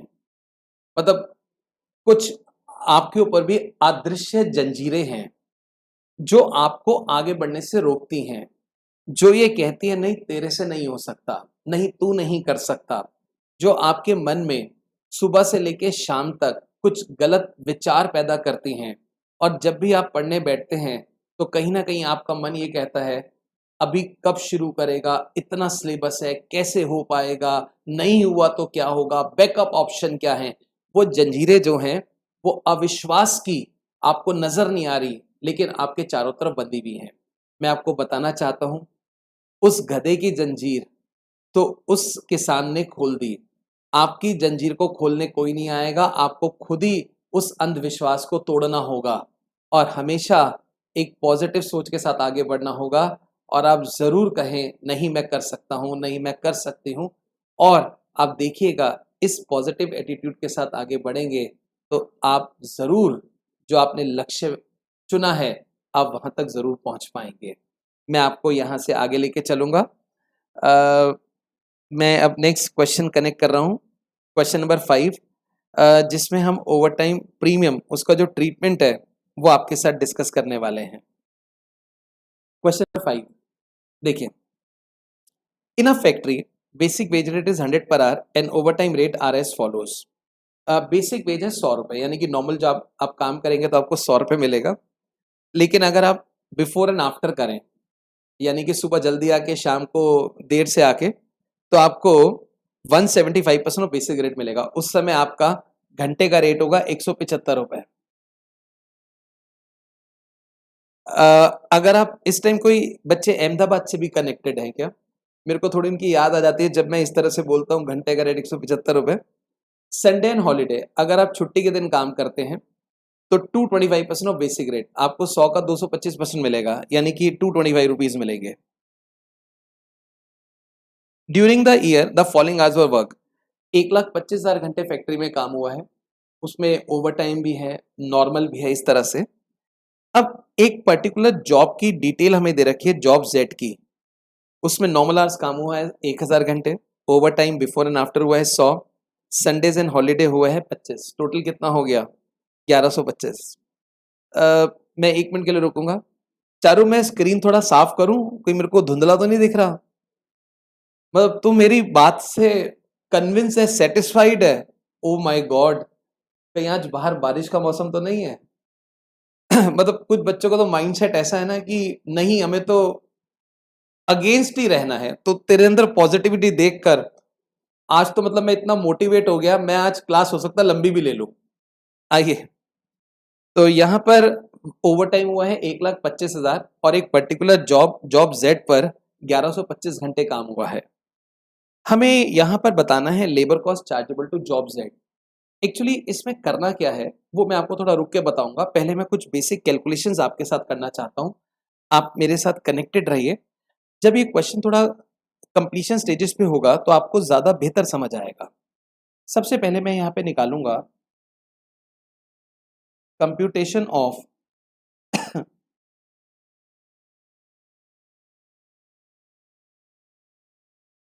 Average wage rate per our.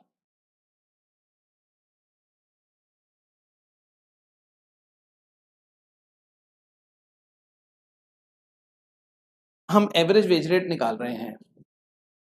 अब देखिए, ओवर टाइम एक तो नॉर्मल है, यहां तो ओवर टाइम हुआ ही नहीं। एक बिफोर एंड आफ्टर है, एक संडे एंड हॉलीडेज है। कितने कितने आवर्स काम हुआ है? 1,00,000 घंटा, 20,000 घंटा, 5,000 घंटे, 1,25,000। हमें रेट दे रखा है, इस पे रेट है 100, इस पे 175, इस पे 225। अब मैं जानना चाहूंगा टोटल वेजेस कितने हैं। आप लोग जरा फटाफट से मेरे को वेज रेट निकाल के बता दीजिए, टोटल वेजेस कितने आते हैं?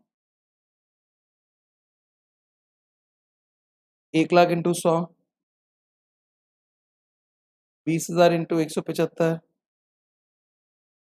5,000 इंटू 225, ये टोटल आ गया।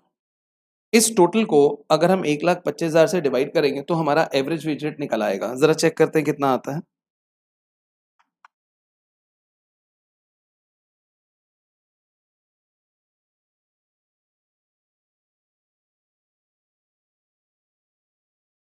uh, 146,25,000 divide by 1,25,000, average wage rate आता है 117। अब ये कंपनी ने टोटल वेजेस पे करे हैं 1,25,000 घंटों के। अब कंपनी चाहेगी, इससे हमने काफ़ी सारी जॉब करी हैं, जब हम उन जॉब की कॉस्टिंग करें इस प्रकार से करें कि हमें टोटल 1462,500 की रिकवरी हो जाए, 1462,5,000 की रिकवरी हो जाए। अब वो कैसे रिकवरी होगी मैं आपको बताना चाहता हूँ। एक पर्टिकुलर है जॉब जेड, इस पे normal hours, before and after, Sundays and holidays कुछ काम हुआ है, ये 1,000 घंटा, ये 100 घंटा, ये 25 घंटा। रेट है 100, 175, 225। टोटल कितना? जरा फटाफट से टोटल बताइए मेरे को, इसका कितना आता है?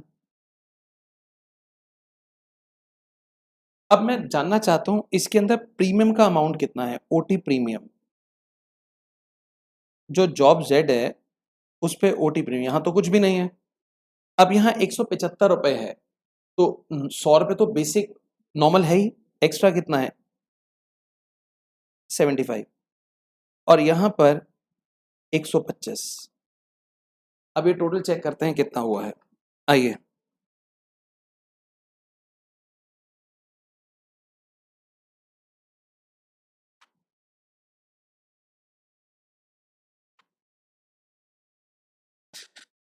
One two three 125। मैं देखना चाहता हूँ कि प्रीमियम का अमाउंट कितना।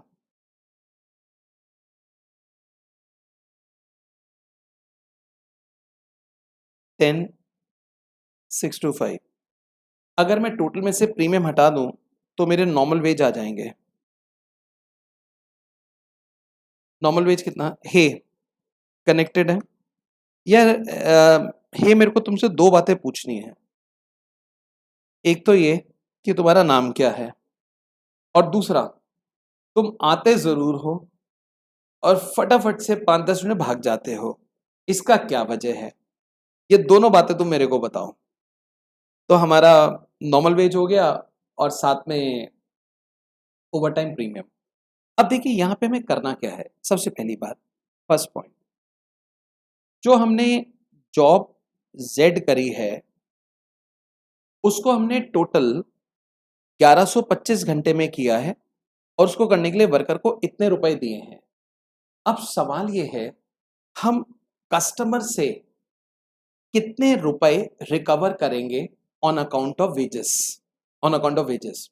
तो इसका जवाब ये है, अगर हमने ये ओवर टाइम कस्टमर रिक्वेस्ट पे किया है, जैसे आप देख सकते हैं कुछ ओवर टाइम तो हुआ है, तो हम कस्टमर से पूरा का पूरा अमाउंट रिकवर करेंगे 123,125। और जब हम कॉस्ट शीट बनाएंगे तो उसमें डायरेक्ट वेजेस इतना दिखाएंगे। आप देखिए कॉस्ट शीट में डायरेक्ट वेजेस के अंदर बोनस ओवर टाइम भी प्लस होता है, लेकिन वो ओवर टाइम प्लस तब हो रहा है जब ओवर टाइम कस्टमर की रिक्वेस्ट पर हो, तो पूरा अमाउंट डायरेक्ट वेजेस के सामने इतना दिखाएंगे। सेकंड, अगर ओवर टाइम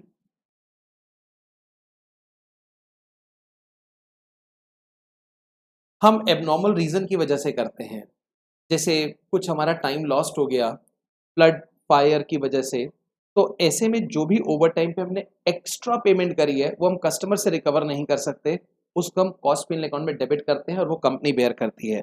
तो ऐसे में जो डायरेक्ट वेजेस दिखाएंगे वो डायरेक्ट वेजेस होगा 1,12,500 और कॉस्ट पिन में प्रीमियम चला जाएगा, यानी कि 10,625।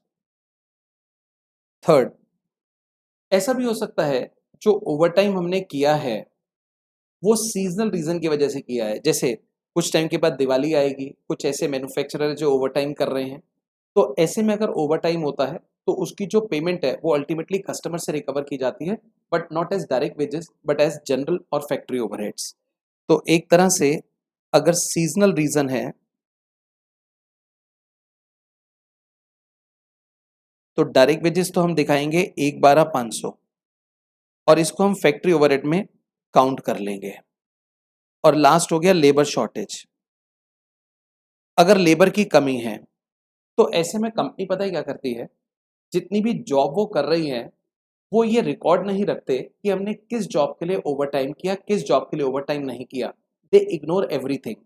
आप देखिए वैसे वर्कर का रेट 100 रुपए है, लेकिन कंपनी को तो 117 रुपए पड़ा, ये हमने 117 निकाला था, वो कहते हैं हमें तो 1 घंटे का 117 रुपए पड़ा है। अब हर जॉब से हम 117 के अकॉर्डिंग रिकवर करेंगे। इस पर्टिकुलर जॉब में 1125 घंटे लगे हैं और 1 घंटे का रेट 117 रुपए, ये डायरेक्ट वेजेस की तरह शो कर दिया जाएगा। तो यहाँ पर हम जॉब वाइज ओवर टाइम की डिटेल नहीं बनाते हैं, किस जॉब में कितना ओवर टाइम हुआ वो नहीं देखते, बस total hours into average rate per our, ये डायरेक्ट वेजेस हो गया। कंपनी यहाँ पे थोड़ा शॉर्टकट वे अपनाती है, इससे कुछ जॉब्स को फायदा होता है और कुछ को नुकसान, ये हम लेटर ऑन बाद में डिस्कस कर सकते हैं। आई होप यहाँ तक आपको मेरी बात समझ आ गई होगी। अब मैं आपको यहाँ से आगे लेके चलूंगा। एक कॉन्सेप्ट है सिस्टम ऑफ वेज पेमेंट।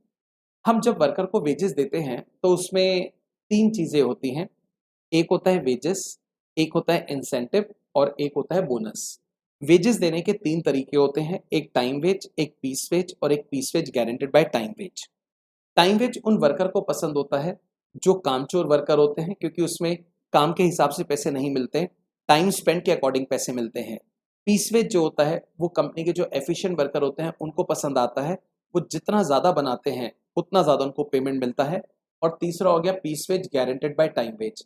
यहाँ पे हम वर्कर को पीस वेज पे रखते हैं, लेकिन किसी कारणवश वो बीमार है, वो उतना नहीं बना पाया, तो उसको टाइम वेज जितना हम पे कर देते हैं। तो ये 3 सिस्टम हुए। इंसेंटिव के अंदर वर्कर को हम देते हैं ओवर टाइम, पीएफ, ईएसआई इस तरह से। और बोनस के हमारे 2 सिस्टम होते हैं, एक होता है रोवंस और एक होता है हॉलसेस। यहाँ पे एक बार चेक करते हैं क्या लिखा हुआ है। हे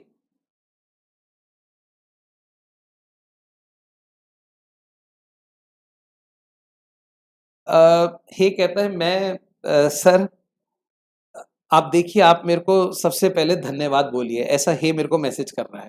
भाई मैंने पूछा मैं तुमको धन्यवाद क्यों करूं? तो कह रहा है देखो मेरी क्लास चल रही होती है लेकिन स्पेशली मैं आपसे मिलने के लिए आता हूँ और मैं तब तक आपके पास रहता हूँ जब तक मेरा ब्रेक रहता है। जैसे ही मेरा ब्रेक खत्म होता है मैं चला जाता हूँ। अब कहता है आप दोबारा कब आएंगे?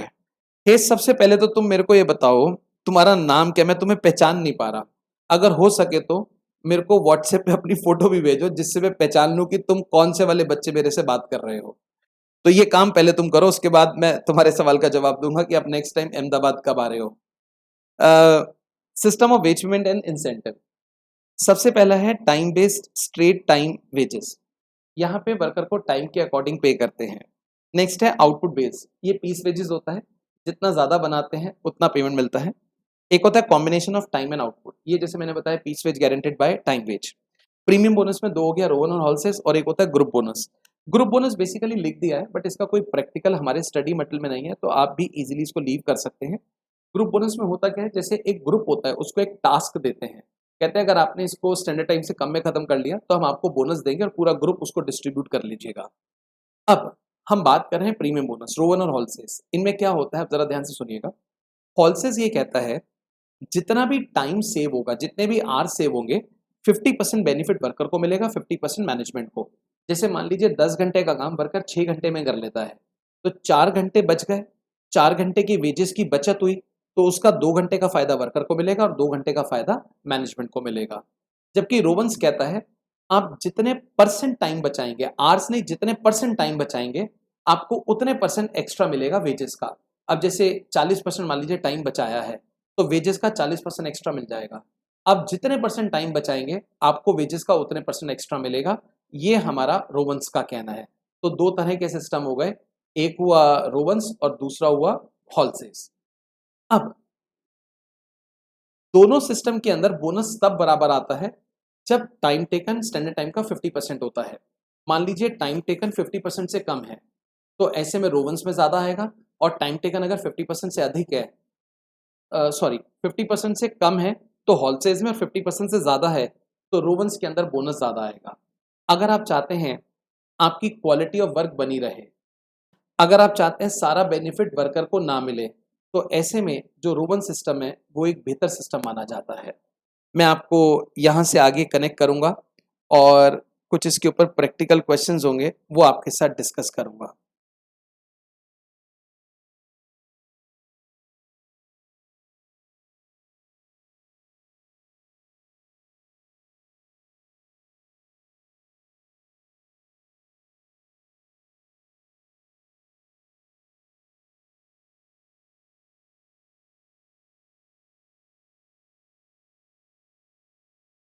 Yes, a company has its factory at location. Rowan plan is used at location A and Halsey's plan at location B. Standard time and basic rate for the job is similar, carried out on similar machine. Time allowed is 60 hours. Job at location A is completed in 36 hours, while at location B, it has taken 48 hours. Conversion costs are this much. Overheads accounts for 20 per hour. To find out normal rate of wages to compare respective conversion cost. ये एक छोटा सा question हमें यहाँ पे दे रखा है, मैं आपको यहाँ से आगे लेके चलूंगा, देखिएगा।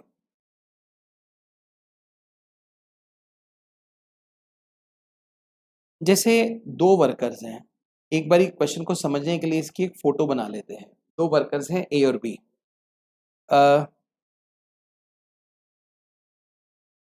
एक छोटी सी शायरी हो जाए, चलिए। बहुत छोटी, क्योंकि मैं अभी कंटिन्यूशन में हूँ। चारू, मैं एक शेर बोलने वाला हूँ, तू मेरे को हमेशा बोलती है एक बार रुक जाओ, पहले मैं तैयार हो जाऊं सुनने के लिए।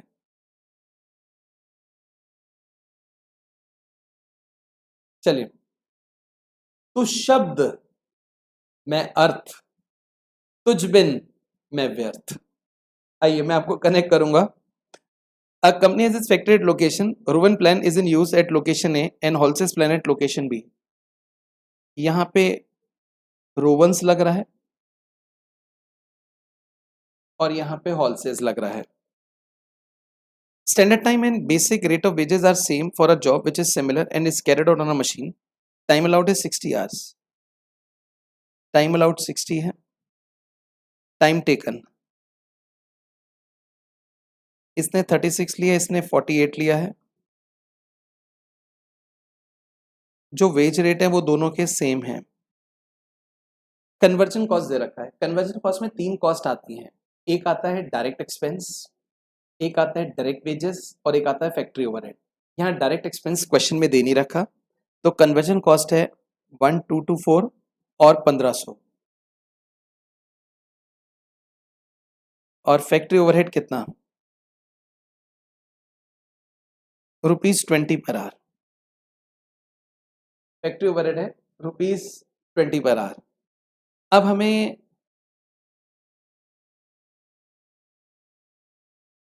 फैक्ट्री ओवरहेड 20 पर आवर दे रखा है। इस क्वेश्चन में ये बताना है कि वेज रेट अगर सेम है तो कितना है। तो हम ये मान के चलते हैं जो वेज रेट है वो एक्स पर आवर है, जो वेज रेट है वो एक्स पर आवर है। तो मैं लिख देता हूं, let wage rate be ₹X per hour. एक है वर्कर ए, एक worker B. Wages, time taken है 36, तो 36x हो गया और यहाँ 48x हो गया प्लस 60 आवर्स का काम अगर 36 आवर्स में करते हैं तो 24 आवर्स सेव होते हैं। हमें बोनस रोमन से देना है, तो टाइम से divide by standard time into time taken into rate per our. यहाँ पे 12 घंटे सेव होते हैं, उसका 50% और रेट है x। अब हम लेंगे फैक्ट्री ओवरहेड। 1 घंटे का जो रेट है फैक्ट्री ओवरहेड वो ₹20 है। अगर पहला वर्कर 36 घंटे काम करता है तो 720 हो गया और दूसरा वर्कर 48 काम करता है तो 960 हो गया। ये जो टोटल हमें दे रखा है इज 1224 एंड 1500। यहाँ से आपका वेज रेट पर आवर निकल आएगा। एक बार मैं चेक कर लेता हूँ।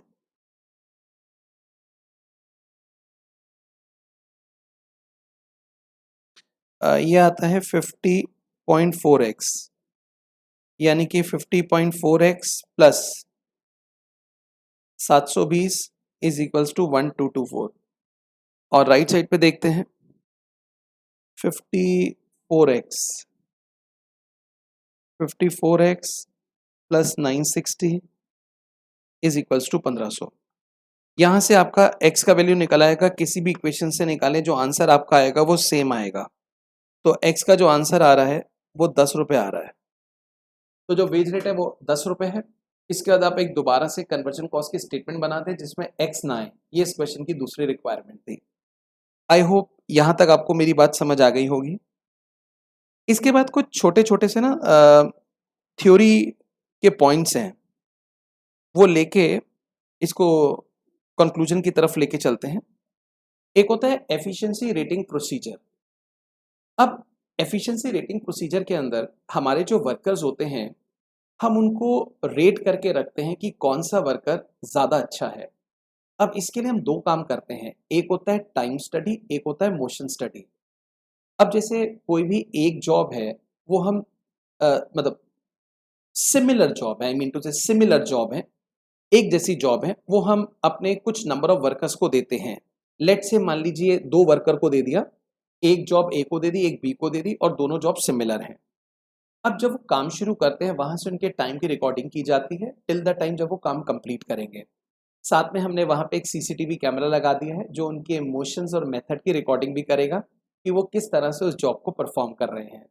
समझाने के लिए बताता हूँ, मान लीजिए हमने उनको जो जॉब दी है वो एक रिपेयर गैरेज के अंदर काम कर रहे हैं और वहाँ पे 2 कारें हैं जिसमें सेम डिफेक्ट है, वो ठीक होने के लिए आई हैं। लेकिन जो डिफेक्ट है वो एक्सेल के अंदर है और एक्सेल एक ऐसा पार्ट होता है जो टायर्स के पास लगा होता है। तो उन लोगों को कार के नीचे लेट के उसको ठीक करना है। अब पहले वर्कर ने 4 घंटा लिया और दूसरे वर्कर ने उसी काम को 2.5 घंटे में खत्म कर दिया। हमने देखा कि किसने कितना घंटा लिया, इस चीज़ को बोलते हैं टाइम स्टडी। अब ये देखा गया कि दोनों के काम सेम थे बट वेरिएशन समय में बहुत ज़्यादा है। तो ऐसा क्या है? तो हमने पहला वर्कर जिसने 4 घंटे लिए उसकी रिकॉर्डिंग को देखा। अब वो क्या करता है? सबसे पहले ज़मीन में एक गत्ता बिछाता है, उसके बाद वो उसके ऊपर लेट जाता है और गत्ते के साथ सरकते-सरकते कार के नीचे जाता है। अब यहाँ पे हो क्या रहा है? अ, थोड़ा-सा वो वर्कर मोटा है, उसका पेट अड़ जाता है। तो कभी तो गत्ता सरक जाता है, कभी वो बाहर रह जाता है। तो ऐसे उसकी सेटिंग बैठती नहीं है और वो कम से कम 8 से 10 बार उस कार के नीचे से बाहर निकला है औज़ारों को लेने के लिए। कभी पेचकस लेने के लिए यानी कि स्क्रू ड्राइवर, कभी नट, कभी चाबी, कभी पाना, कभी ग्रीस और हमेशा उसको गाड़ी के नीचे जाते हुए दिक्कत होती है। दूसरे वर्कर ने इसे 2.5 घंटे लिया, उसने क्या किया? उसने बड़ा स्मार्ट गेम किया। एक पहले उसने जैकेट पहन ली। अब जो भी उसको चाहिए थे उस इक्विपमेंट्स औज़ार ठीक करने के लिए उन सबको जैकेट में अटका लिया। जैसे पेचकस, प्लास, पाना, चाबी और ग्रीस-व्रीस सब उसमें रख ली। वो एक ही बार उस गाड़ी के नीचे गया और सारा काम करके एक ही बार बाहर निकला। तो अब देखिए हमने मेथड की स्टडी करी, इस चीज़ को बोलते हैं मोशन, मोशन स्टडी, मूवमेंट की। तो पहले वर्कर का मेथड ठीक नहीं था, दूसरे का अच्छा था। अब हम यहाँ से एक स्टैंडर्ड बना देंगे, कभी भी एक्सेल का काम आएगा तो आप जैकेट पहन के गाड़ी के नीचे जाएँगे और क्योंकि दूसरे वर्कर ने 2.5 घंटा लिया, तो कंपनी थोड़ा-सा कुछ इसमें अलाउंस एक्स्ट्रा दे देती है और कहती है चलो स्टैंडर्ड टाइम 3 घंटा है, अब कोई 3 से कम में कर देगा उसको रोवन हॉल्सेस से बोनस दे देंगे। आइए देखते हैं रेटिंग प्रोसीजर में क्या लिखा हुआ है।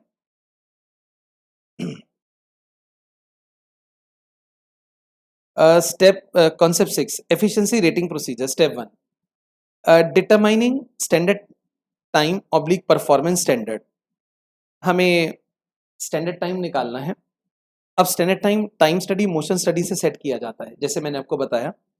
उसके बाद वही काम वर्कर को देते हैं, उसने कितनी देर में किया और वहाँ से हम एफिशिएंसी परसेंटेज निकालते हैं। जैसे स्टैंडर्ड टाइम था 3 घंटा, अब मान लीजिए वर्कर ने 4 घंटे लिए हैं, तो हमारा वर्कर तो बेकार है। तो इसका फॉर्मूला रहता है standard time divide by actual time into 100, यहाँ से उसकी एफिशिएंसी आ जाती है। नीड फॉर एफिशिएंसी रेटिंग, इसकी ज़रूरत क्या पड़ती है? देखिए, when a firm follows a system of payment by result, the payment has a direct relationship with output given by worker.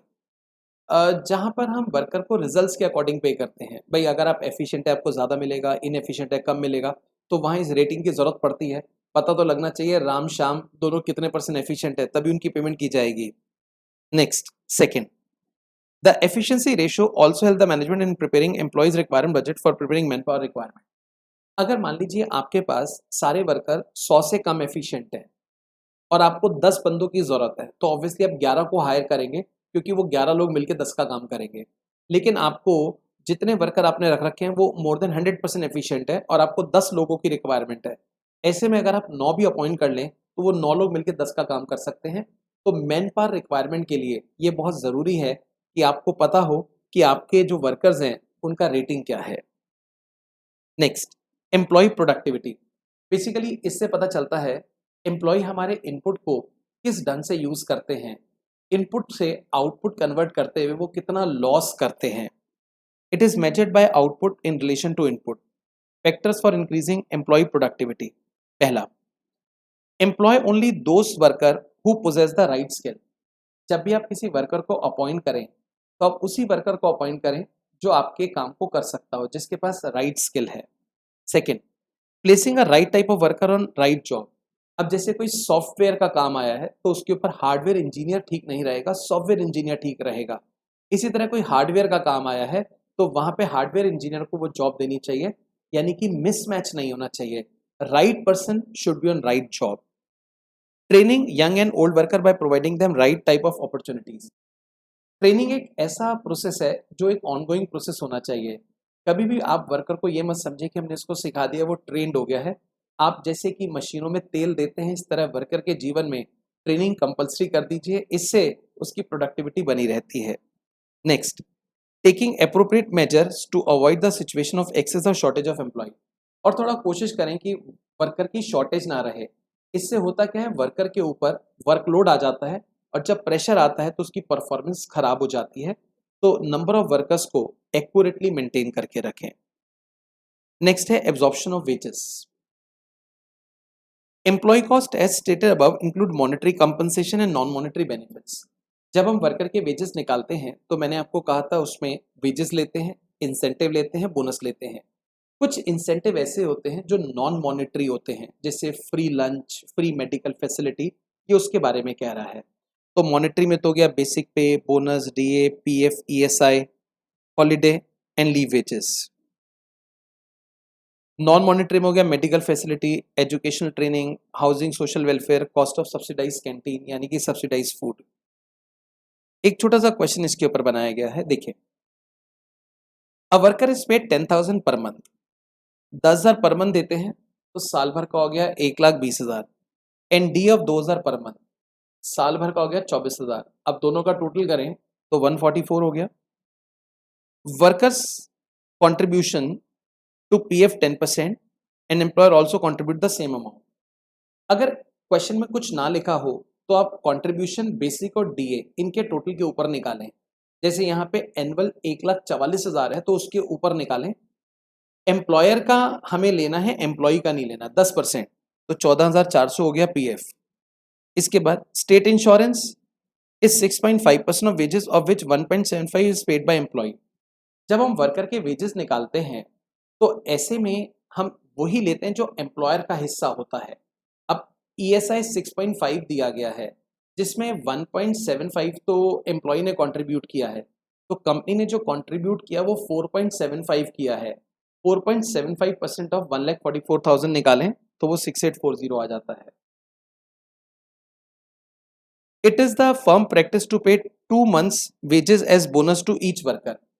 आप देखिए 12,000 रुपये बेसिक प्लस डीए मिलकर होता है, 2 महीने का बोनस हो गया 24,000। यहाँ पे कोई रोवन हॉलसेस का सिस्टम नहीं लगा, सीधा 2 महीने का बोनस यानी कि 2 महीने के बेसिक पे जो डीए मिला के दे रहे हैं। The number of working days in a year are 308 hours each day. Out of this worker is entitled to 15 day leave on full pay. आप देखिए 300 दिन हमारा काम कर रहा है, उसमें 15 दिन की छुट्टी है, उसकी सैलरी नहीं कटेगी। तो वर्कर ने टाइम कितना स्पेंड किया, 285 डेज, और 285 डेज इंटू 8 कर दे तो आवर्स आ जाएंगे। Calculate wage rate per our, हमें वेज रेट निकालना है। आपने वेजेस तो ऑलरेडी निकाल दिया है और ये आपके आवर्स हो गए 285 इंटू 8, तो रेट पर आ जाएगा 83। ये वही है जो हमने कल की क्लास में आइडल टाइम के अंदर निकाला था। आई होप यहां तक आपको मेरी बात समझ आ गई होगी। अब एक है पेरोल प्रोसीजर, किसी भी कंपनी में सैलरी कैसे दी जाती है। तो एक होता है कंपनी में टाइम कीपिंग डिपार्टमेंट जो वर्कर के इन और आउट का रिकॉर्ड रखता है, एक तरह से अटेंडेंस मेंटेन करता है। एक होता है एचआर डिपार्टमेंट जो जितनी भी रिक्रूटमेंट होती हैं ड्यूरिंग द मंथ उसके रिकॉर्ड रखता है। ये दोनों लोग बैठते हैं और एचआर डिपार्टमेंट कहता है इन लोगों ने ज्वाइन किया है, टाइम कीपिंग डिपार्टमेंट कहता है इसने हर दिन इतना समय बिताया है। अब दोनों उसके बेसिस पर वर्कर की सैलरी शीट बनाते हैं और सैलरी शीट बनाने के बाद पेरोल डिपार्टमेंट को दे देते हैं। Payroll department cost accounting department को देता है। कॉस्ट अकाउंटिंग डिपार्टमेंट जो एम्प्लॉय का हिस्सा होता है जैसे कि बेसिक वेज, डीए, बोनस, वो उसको दे देते हैं, और जो स्टैट्यूटरी होता है वो सरकारी खाते में जमा करा देते हैं। तो ये एक पेरोल प्रोसीजर हो गया। ये कुछ चीजें डिडक्ट होती हैं। एक होता है टाइम कीपिंग। टाइम कीपिंग का मतलब होता है वर्कर के इन और आउट का रिकॉर्ड रखना, कितने बजे उसने एंट्री करी और कितने बजे उसने एग्जिट किया। इसके लिए कुछ मैनुअल मेथड्स होते हैं, जैसे कि आप रजिस्टर मेंटेन कर सकते हैं या कोई टोकन वगैरह दे सकते हैं, या कुछ ऑटोमेटिक मेथड होते हैं जिसमें आप उनको कोई कार्ड दे सकते हैं जो मशीन से टच होता है, या बायोमेट्रिक लगा सकते हैं जिसमें थंब इम्प्रेशन लगाया जाता है। सो कुल मिला के वर्कर के इन और आउट का रिकॉर्ड रखना। इसका ऑब्जेक्टिव होता है हमें मंथ एंड पे वर्कर की सैलरी शीट बनानी है। अगर हमें पता होगा कि डेली उसने कितने घंटे बिताए तभी हम सैलरी शीट बना सकते हैं। इसके अलावा ओवर टाइम, कौन कौन से दिन ऐसे हैं जब वो नॉर्मल वर्किंग आवर्स के बियॉन्ड फैक्ट्री से निकला है, अगर उसने कार्ड पंच किया होगा तभी पता चलेगा। As settlement of idle time, जितना भी समय उसने बिताया फैक्ट्री में उसमें आइडल टाइम कितना है, उसी से हम जज कर पाएंगे नॉर्मल कितना, एबनॉर्मल कितना। और लास्ट डिसिप्लिनरी मेजर, किसी दिन मान लीजिए वर्कर लेट आ रहा है और ये उसकी प्रैक्टिस बन गई है तो अब उसके ऊपर हमें कोई एक्शन लेना होगा, इस वजह से भी हम टाइम को कीप करते हैं। अब दो मेथड जैसे मैनुअल ऑटोमेटेड हमने बताया। टाइम बुकिंग का मतलब होता है वर्कर ने सपोज 8 घंटे बिताए तो उस 8 घंटे में कौन कौन सी जॉब करें। इसका रिकॉर्ड हम इसलिए मेंटेन करते हैं क्योंकि हमें हर जॉब की कॉस्टिंग करनी है। आपने आज ही देखा था ओवरटाइम के सवाल में 2 वर्कर्स ए और बी थे, उन्होंने job X, job Y, job Z करा था 40%, 30%, 30%। तो ये एक तरह से टाइम कीपिंग था, उसने टाइम कितना किस किस जॉब पे लगाया, तो कॉस्टिंग करना होता है। एक वर्कर की एफिशिएंसी भी निकालनी पड़ती है। मान लीजिए वो 8 घंटे था बट उसने काम 6 घंटे किया और उस 6 घंटे में काम उसने 7 घंटे जितना किया। तो जब हम एफिशिएंसी निकालते हैं तो उसमें हम ये देखते हैं उसने इनफैक्ट काम कितने घंटे किया, 6 घंटे। तो उसके हिसाब से देखा जाए तो वर्कर एफिशिएंट है। और एक रिस्पॉन्सिबिलिटी भी तय करनी होती है, जो जॉब जो वर्कर कर रहा है, अगर सपोज करें उसकी क्वालिटी ठीक नहीं है, कोई कंप्लेंट आती है, तो वही वर्कर रिस्पॉन्सिबल होगा। और इस रिस्पॉन्सिबिलिटी को तय करने के लिए हमें मालूम होना चाहिए कि कौन कौन सा वर्कर किस किस समय में क्या क्या काम कर रहा है। ये हमारा एक एम्प्लॉय कॉस्ट का चैप्टर था जो मैंने आपको यहाँ पे अच्छे से कंप्लीट करा दिया है। मैं एक चीज़ आपसे पूछना चाहूँगा, कुछ सिलेक्टिव क्वेश्चंस 4-5 ऐसे, क्या हम कल की क्लास में आपको प्रैक्टिस करा दें या आप वो खुद से कर सकते हैं? मेरे को फटाफट से बताइए।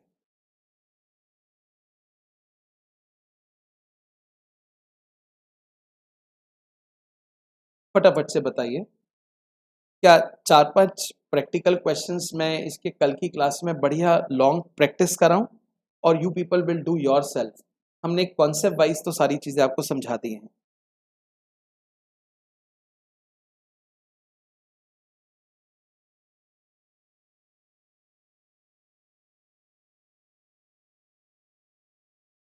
अच्छा, चारू कहते हैं सर हम खुद से कर लेंगे। चलिए दैट्स ग्रेट।